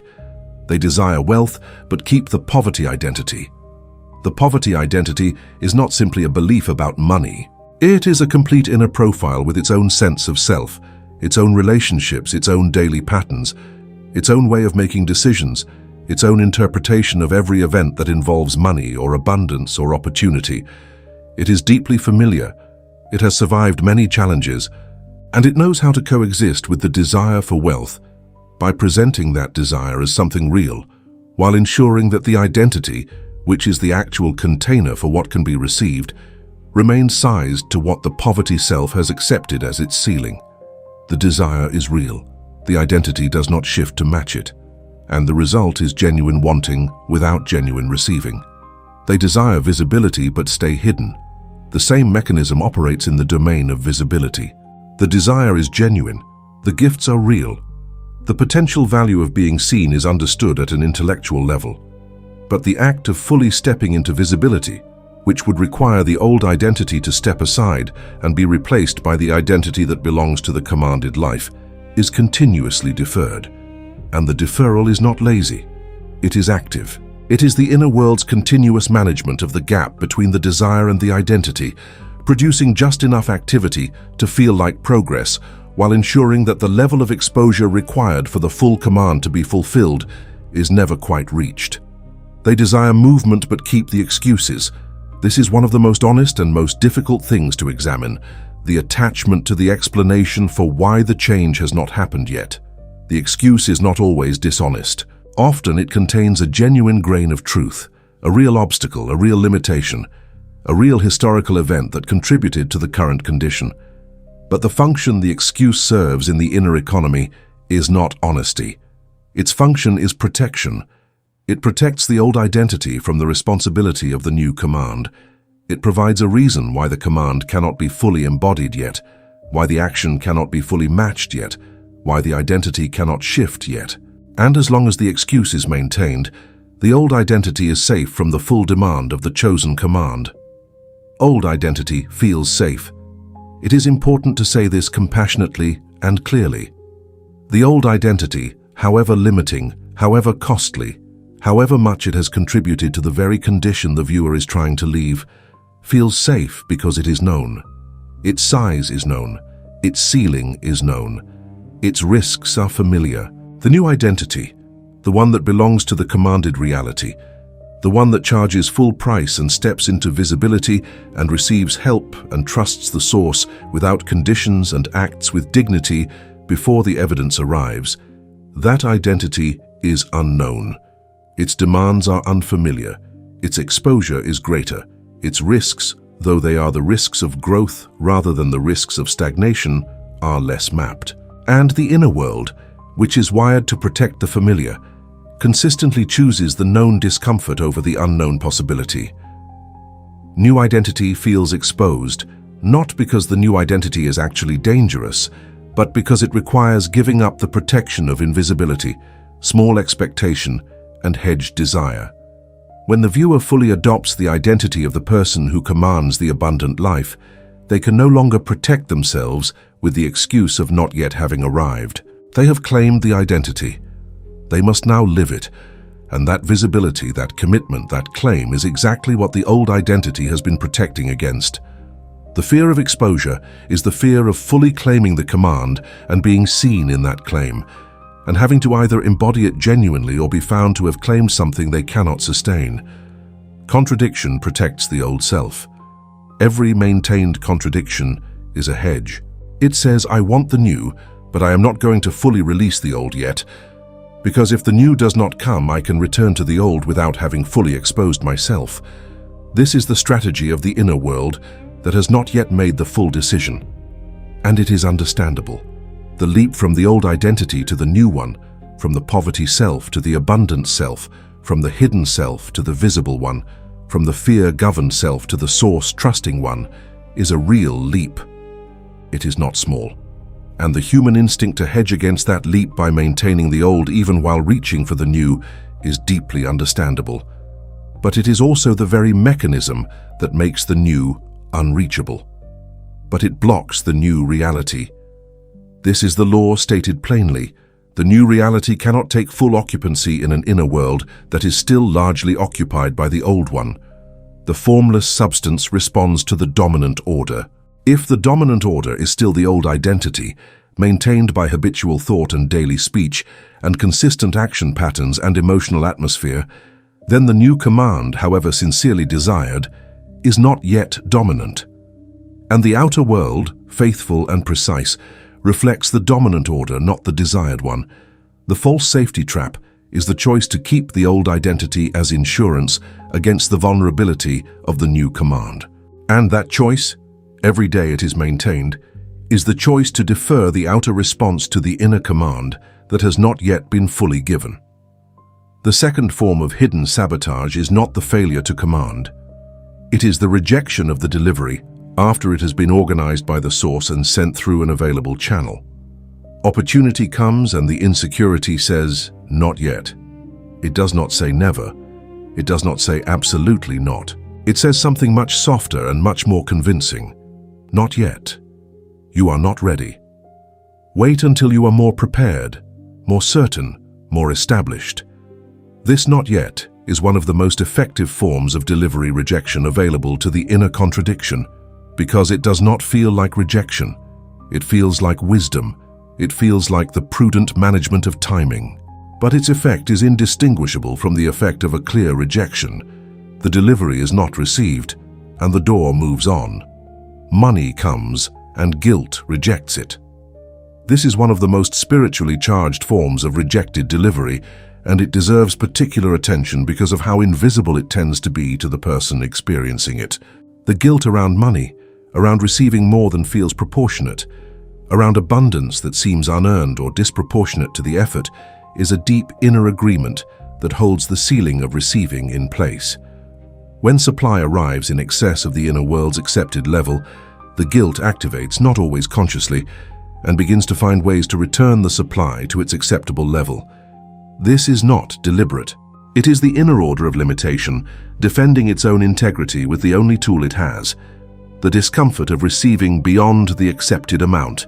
A person helps and pride refuses. Pride in this context is not the healthy dignity of a person who knows their own worth. It is the contracted pride of someone who has associated receiving with weakness, with owing, with the loss of independence. When help arrives through a human channel, When the source has organized a person to carry a specific resource or connection or opportunity to the viewer, the contracted inner world refuses it because receiving would require the surrender of the story that says, "I do not need anyone, I will get there on my own, I am not the kind of person who accepts help." And that story, however understandable its origins, is one of the most efficient channel closers available to the divided inner world. A door opens and fear delays. The fear of the open door is different from the fear of a closed one. Fear of a closed door is obvious. It is the fear that supply will not come, that the command will not be answered, that the source will not deliver. But fear of the open door is more subtle and more directly sabotaging. When the door opens, when the opportunity is real and visible and requiring a decision, the fear activates with new material. What if I step through and fail? What if this is not as good as it looks? What if walking through this door closes other doors that might have been better? And in the space of that deliberation, the delay extends beyond the window of the opportunity, and the door closes. Not because the source withdrew it, because the fear consumed the moment. Visibility comes and shame hides. When the command for visibility begins to produce its early results, when the audience begins to grow, when the voice begins to reach further, when recognition begins to arrive, the shame that was present before the visibility can intensify rather than diminish. Because now the visibility is real. Now there are actual people watching, listening, evaluating. And the shame, which is the internalized belief that there is something fundamentally wrong with the self that is being seen, responds by wanting to retreat, to qualify, to make the visibility smaller, to apologize for taking up space. This retreat, this contraction in the face of the very delivery that was commanded, is one of the most heartbreaking forms of rejected delivery. New action appears and old habit wins. There is a moment, available daily to the person who is working on inner order, when a choice presents itself between the action that belongs to the commanded life and the action that belongs to the old habitual pattern. And in that moment, which is often quiet and undramatic, the old habit wins. Not because the viewer forgot the command, not because they do not want the change, but because the old habit is practiced and familiar and requires no conscious decision, while the new action still requires the full expenditure of conscious will. Over time, as the new action is chosen consistently, it begins to develop its own groove, its own familiarity, its own ease. But in the early stages of building inner order, every choice for the new action is a choice that must be made deliberately, against the comfortable gravity of the old. Source provides and identity contracts. This is the deepest and most structural form of rejected delivery. The source organizes the channel delivers, and the identity, in the moment of receipt, contracts to the size of what it believes it deserves, and the delivery shrinks to fit. The invoice is sent for less than the work is worth. The opportunity is pursued at half the commitment it deserves. The offer is accepted with a qualification that reduces it. The visibility is claimed and then immediately hedged. The abundance arrives, and the identity reflexively returns it to the level of what feels safe. This is not conscious. This is the automatic operation of the dominant inner order defending its own accepted parameters. Reality obeys the contraction. This is the final statement of this section, and it must be held without softening. Reality does not make exceptions for sincerity of desire. It obeys the dominant inner order. And when the dominant inner order contracts at the moment of delivery, the outer world contracts with it. The result is the experience of almost enough, almost successful, almost through the door, almost able to receive it. And the almost, repeated over time, becomes its own form of evidence that the commanded life is not available. But the almost is not the source's message. The almost is the contraction's message. And the contraction, unlike the source, can be identified, named, challenged, and replaced. The fear signal announces itself in specific sentences, and when you learn to recognize those sentences, you acquire one of the most powerful tools available for maintaining inner order. The first fear sentence is, "I am not ready." And it is important to understand that readiness, as the fear defines it, never fully arrives. The fear will not announce the arrival of readiness, because readiness, in the fear's logic, would require the surrender of the fear's governing authority. I am not ready is not an assessment of your actual capability. It is the old identity's declaration that the new command is not yet accepted at the identity level. The correct response to I am not ready is not to wait for readiness. The correct response is to name the sentence as a fear signal and proceed with the aligned action anyway. I cannot hold. This is the sentence that the fear speaks when delivery is arriving at a level that exceeds the identity's accepted size. It is the receiving contraction announcing itself in verbal form. When this sentence arises, it is not information about your capacity. It is information about the current ceiling of the identity's accepted range. And that ceiling is not permanent. It is the consequence of the old dominant order, and it can be expanded through the consistent practice of inner order and the deliberate act of receiving what arrives without contracting. I cannot hold this is not a statement of fact. It is a fear signal wearing the disguise of humility. This is too much is the fear signal of someone standing at the threshold of a level of supply that the old identity has never occupied, and it is critical to recognize that too much is not a measurement of the supply. It is a measurement of the old identity's comfort zone. The commanded life is not too much. The commanded life is the natural expression of the inner order you are establishing. Too much is the old order's final protest before the new one takes its place. When this sentence appears, treat it as a sign that you are close to the edge of an old ceiling, and that the correct response is not to retreat from the supply, but to expand the inner agreement to include it. I will fail is the fear signal that appears at the moment when the commanded action is most available and most demanding. It is the distillation of all the previous disappointments, all the previous false starts, all the partial results and lost opportunities compressed into one preemptive sentence. I will fail is not a prophecy.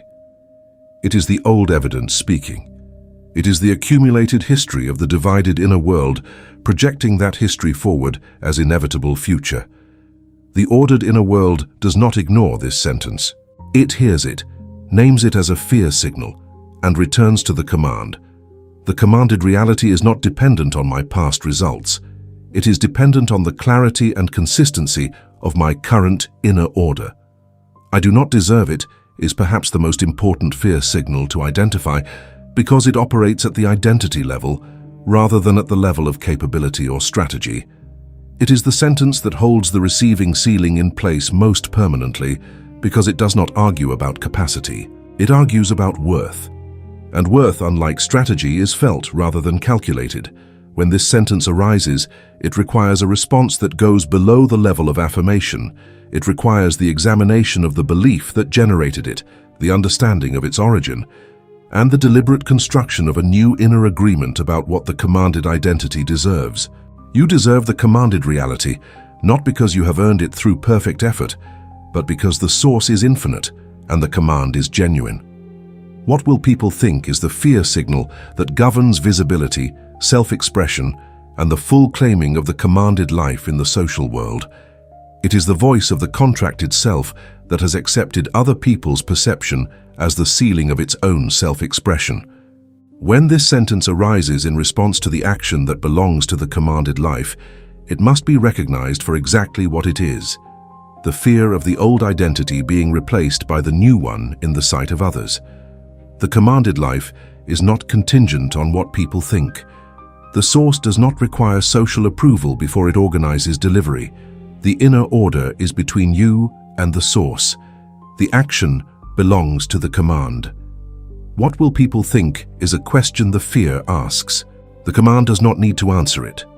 When the fear signal is identified, the correction does not begin with the elimination of the fear. It begins with the clear identification of the specific contradiction the fear is maintaining. Name it precisely. Not I feel afraid in general, but this specific sentence is a fear signal, and this specific inner contradiction is what it is protecting. This specificity is essential, because the correction must be applied to the actual location of the contradiction, not to the general atmosphere of the inner world. The more precisely you can name the contradiction, the more directly you can address it. And the more directly you address it, the more completely you can replace it with the chosen command. Name the command.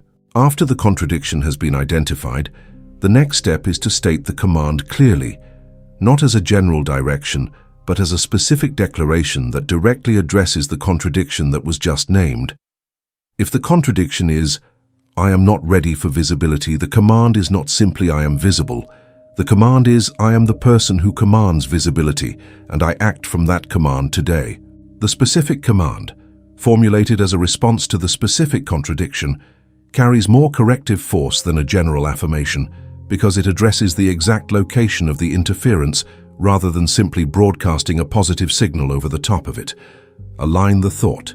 Once the command has been named, return the thought to the chosen image, not by suppressing the fear thought, but by deliberately choosing the preferred thought and giving it consistent, sustained attention.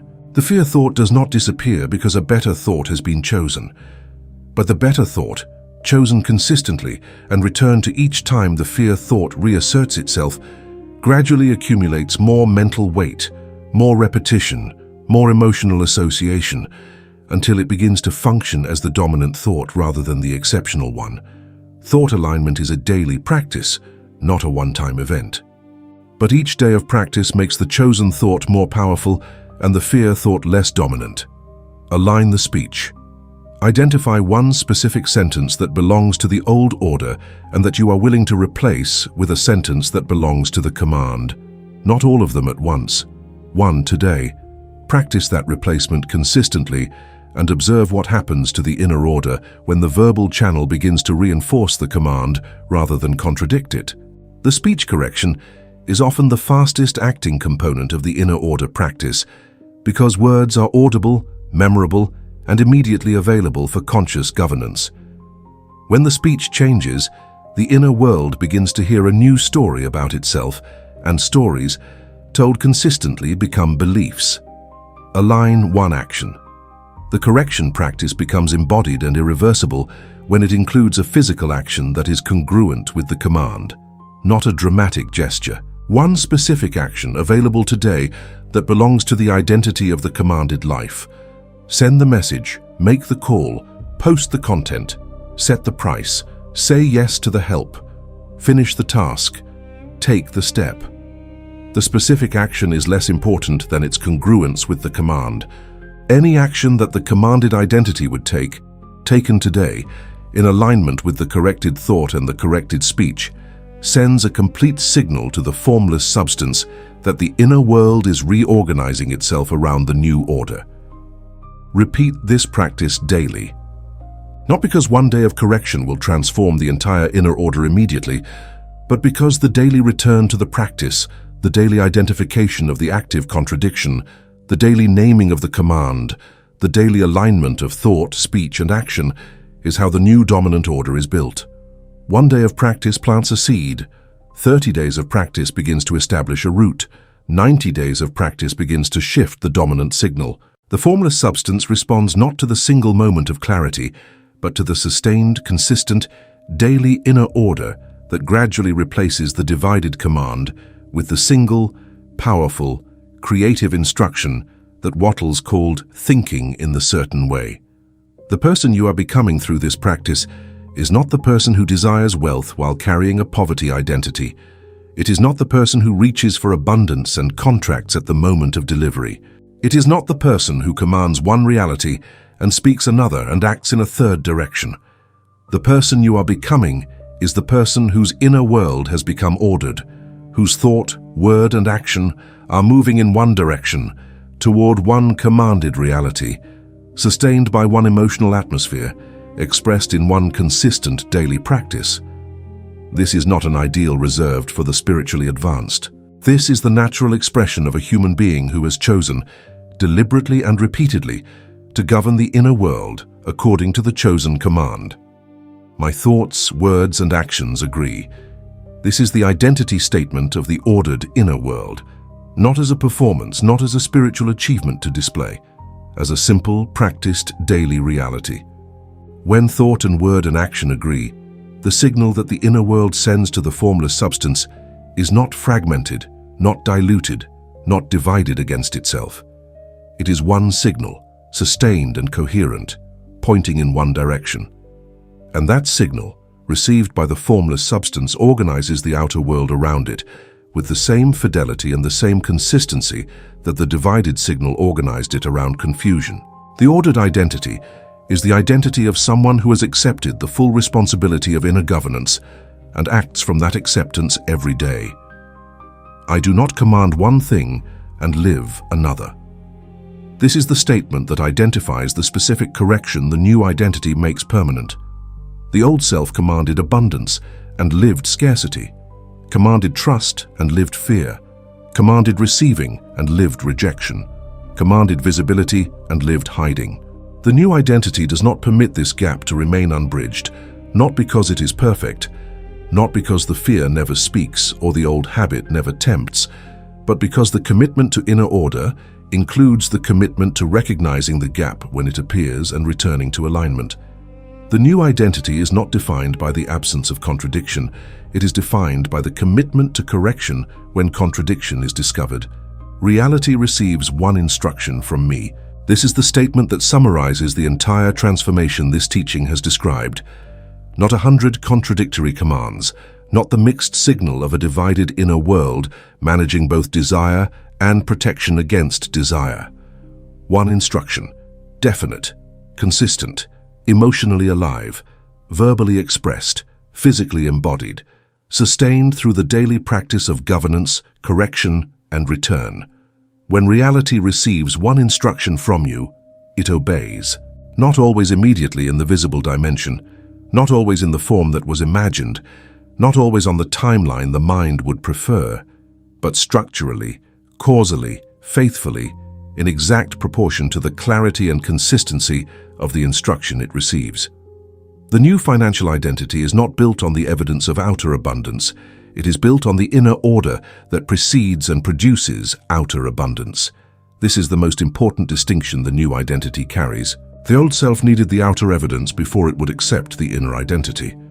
The new self establishes the inner identity and then watches the outer evidence organize itself around it.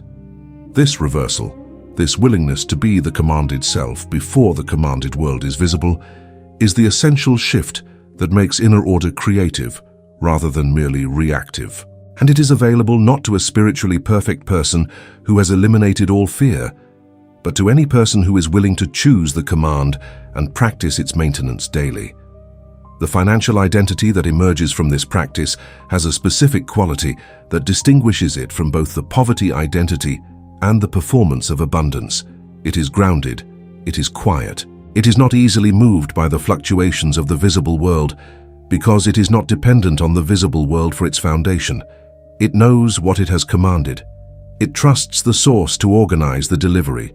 It acts in the certain way, with calm, congruent, daily consistency. It speaks from the command rather than from the condition. It receives with gratitude rather than with guilt or contraction. And it recognizes in every unexpected arrival the faithful response of the source to the inner order that has been established. The central law of this entire teaching is this: reality obeys inner order. Not the strongest desire, not the most sincere prayer, not the most carefully constructed plan. The dominant inner order, the signal that runs most consistently and most powerfully through the full system of thought, feeling, speech, expectation, action, and identity. This law is not a preference. It is not a technique. It is the structural reality of how the inner world relates to the formless substance, and it operates with the same consistency and the same impartiality as any other law of nature. Disorder creates noise. When the inner world is divided, when desire points in one direction and fear in another, when thought commands one reality and speech declares another, the signal that reaches the formless substance is not a clear instruction. It is interference, and interference, faithfully received, produces the outer experience of inconsistency, partial results, false starts, and the maddening sense that the supply sometimes appears and sometimes does not, for no discernible reason. There is a reason. The reason is in the signal, and the signal can be changed. Thought, feeling, speech, and action must align. This is the practical summary of the 12-component system of inner order. Each component contributes to or detracts from the clarity of the central command. And the practice of inner order is the daily, consistent, patient work of bringing these components into increasing alignment with the chosen command, replacing the contradictions one by one with congruent expressions of the identity that belongs to the commanded reality. This is not quick work, but it is reliable work, and every increment of alignment produces a measurable increment of coherence in the signal that the source receives. Contradiction cancels. This is the single most important diagnostic principle available to anyone who is serious about applying the certain way. Every point of inner contradiction is a cancellation of the command, not a weakening. A cancellation, a note sent to the formless substance saying, "Do not fully commit to this instruction, because I have not." The fear sentence that qualifies the declaration, the speech that rehearses the condition instead of the command, the action that honors the old identity instead of the new one, the expectation that caps the receiving at the old level. Each of these is a cancellation, and the practice of inner order is largely the practice of identifying and removing these cancellations one by one. Command organizes. This is the positive side of the same law. Every point of inner alignment is an amplification of the command. Every aligned thought adds force to the signal. Every aligned speech act reinforces the inner order at the verbal level. Every aligned action sends a complete embodied signal to the formless substance. Every aligned expectation expands the receiving ceiling. Every aligned identity claim stabilizes the whole system around the new dominant order. Command, when it is genuine and sustained and reinforced across all dimensions of the inner world, organizes the formless substance with the same faithfulness that disorder organized it around confusion. The same law, a different signal, a different result. Order precedes visible change. This is the final strategic principle, and it is the one that requires the most patience and the most trust. The inner order is established before the outer world reflects it. The command is given before the delivery arrives. The identity is claimed before the evidence accumulates. The speech is aligned before the visible confirmation appears. The action is taken before the door is fully open. And in the gap between the establishment of inner order and its full visible expression, the practice of trust is not an emotional luxury. It is the structural requirement for the command to remain coherent long enough to produce its full result. Order precedes visible change, always, in every case, without exception. You do not have to transform the entire inner world before tomorrow morning. You do not have to eliminate every contradiction, silence every fear sentence, perfect every alignment, and achieve the complete inner order of the masters before anything can change. That is not how the law works. The law responds to direction and consistency, not to perfection. One thought aligned with the command today carries creative force. One word spoken in agreement with the command, instead of against it today, reinforces the signal. One action taken in the direction of the commanded identity today sends a physical vote to the formless substance that the inner world is reorganizing. Begin where you are. Begin with what you have. Begin with one component of the inner order, chosen deliberately and practiced sincerely. That is enough for today to carry more creative force than a year of divided wanting. There is something in you reading or hearing these words right now that recognizes what has been described. Not as a new idea, but as a recognition of something already known at a level deeper than the educated mind. You have felt the cost of the inner contradiction. You have experienced the exhaustion of sending divided commands and receiving confused results.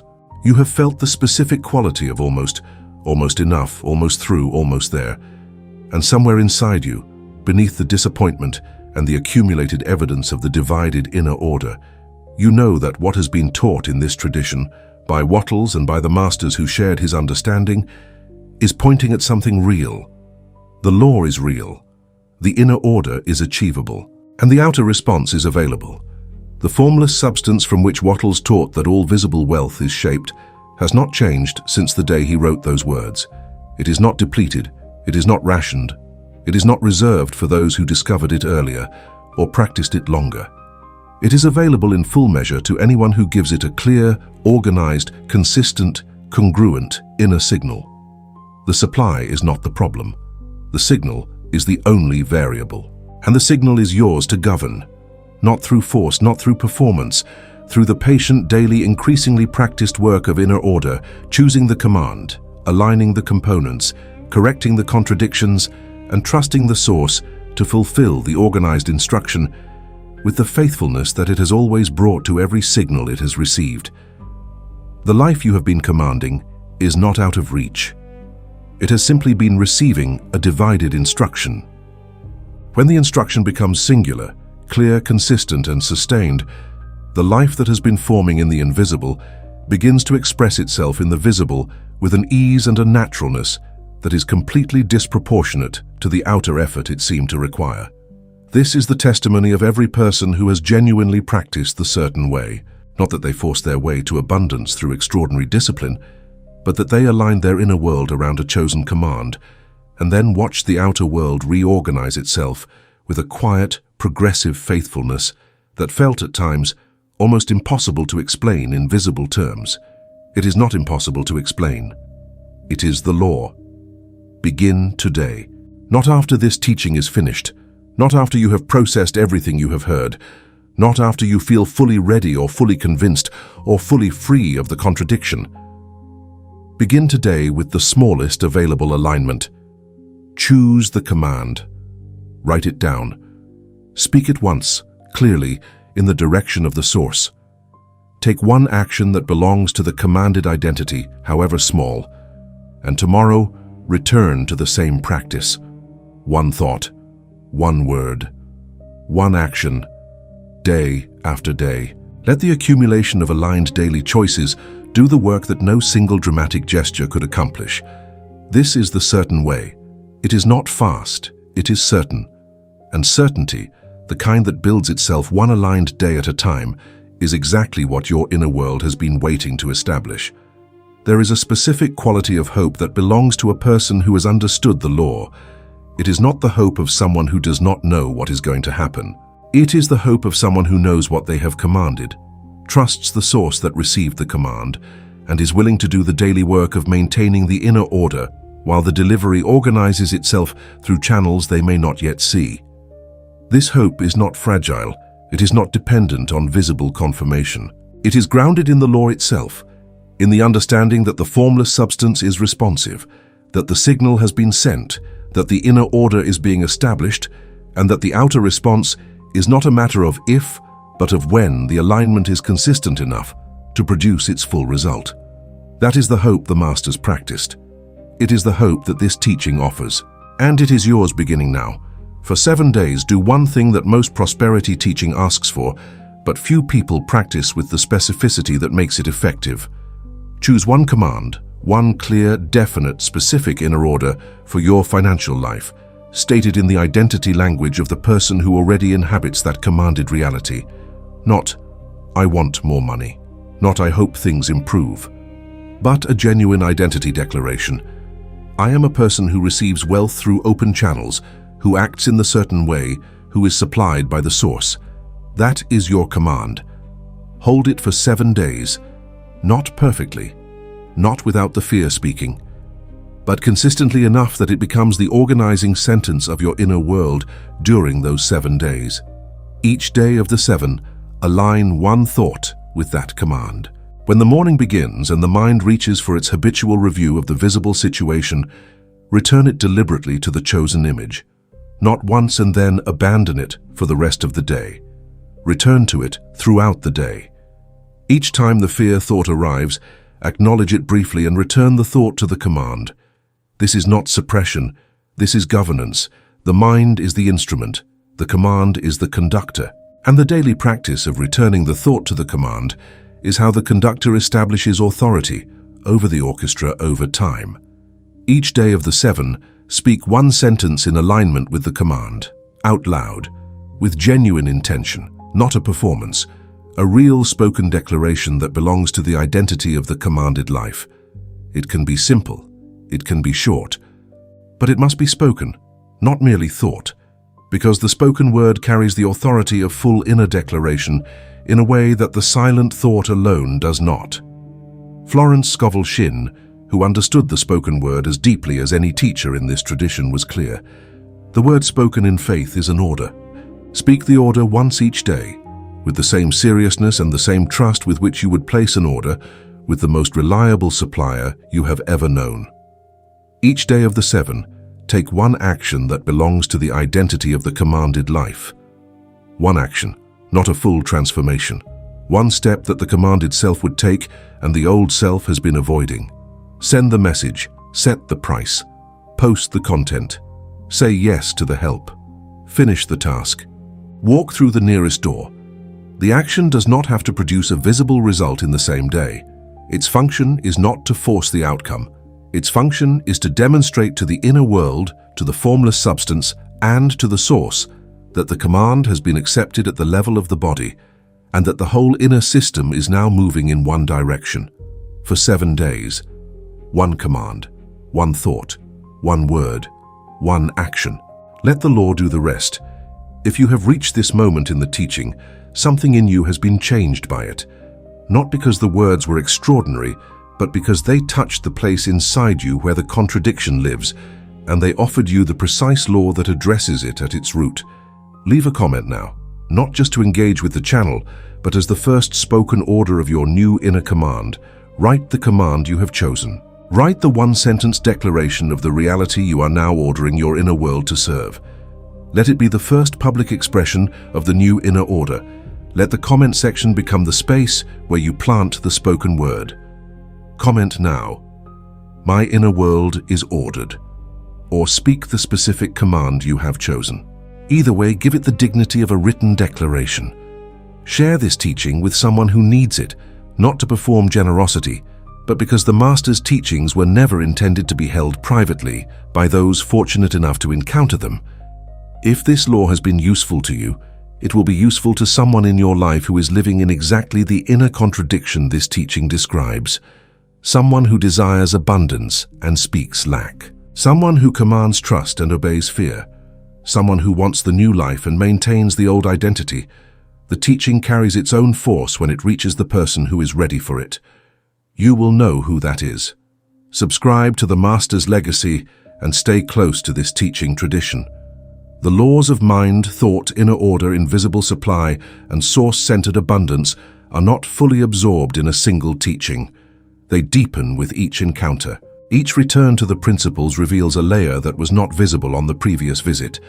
This channel is dedicated to that deepening, to the slow, serious, patient unpacking of the teachings that the Masters left behind for those who were willing to apply them with genuine commitment, rather than casual curiosity. Subscribe and let this channel be your consistent return to the law.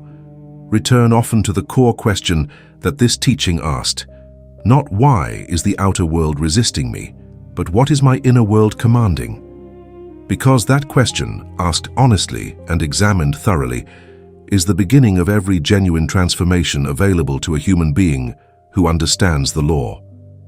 The outer world is not the problem. It never was. The outer world is the faithful mirror, and the mirror will change when the face that looks into it changes. That is not poetry, that is law. And now return to the beginning for a moment. Do you remember how this teaching opened? It said something that may have landed quietly at the time, but that carries its full weight now that the complete teaching has been given. Reality is not ignoring you. It may be obeying you too precisely. You were not sending one command. You were sending 1,000 contradictions. Desire mixed with fear became disorder. And reality, faithful and indifferent and precise, executed every one of those contradictions with extraordinary accuracy. That is what you were living. That is what the divided inner world produces. And now you know why. When the inner world becomes one order, the outer world finally receives one command. Not a command divided by fear and qualified by doubt and undermined by old identity and contradicted by spoken lack. One command, clear, definite, emotionally alive, verbally declared, physically embodied, sustained by the daily practice of return and alignment. That is what Wattles encoded in the certain way. That is what every master in this tradition understood as the mechanism beneath all prosperity. And that is what is available to you now, not as a promise about tomorrow, but as a practice that begins today. The inner world is yours to govern. The command is yours to choose. The law is already in place. Give it one instruction, and watch what reality, which has always been obedient, begins to do.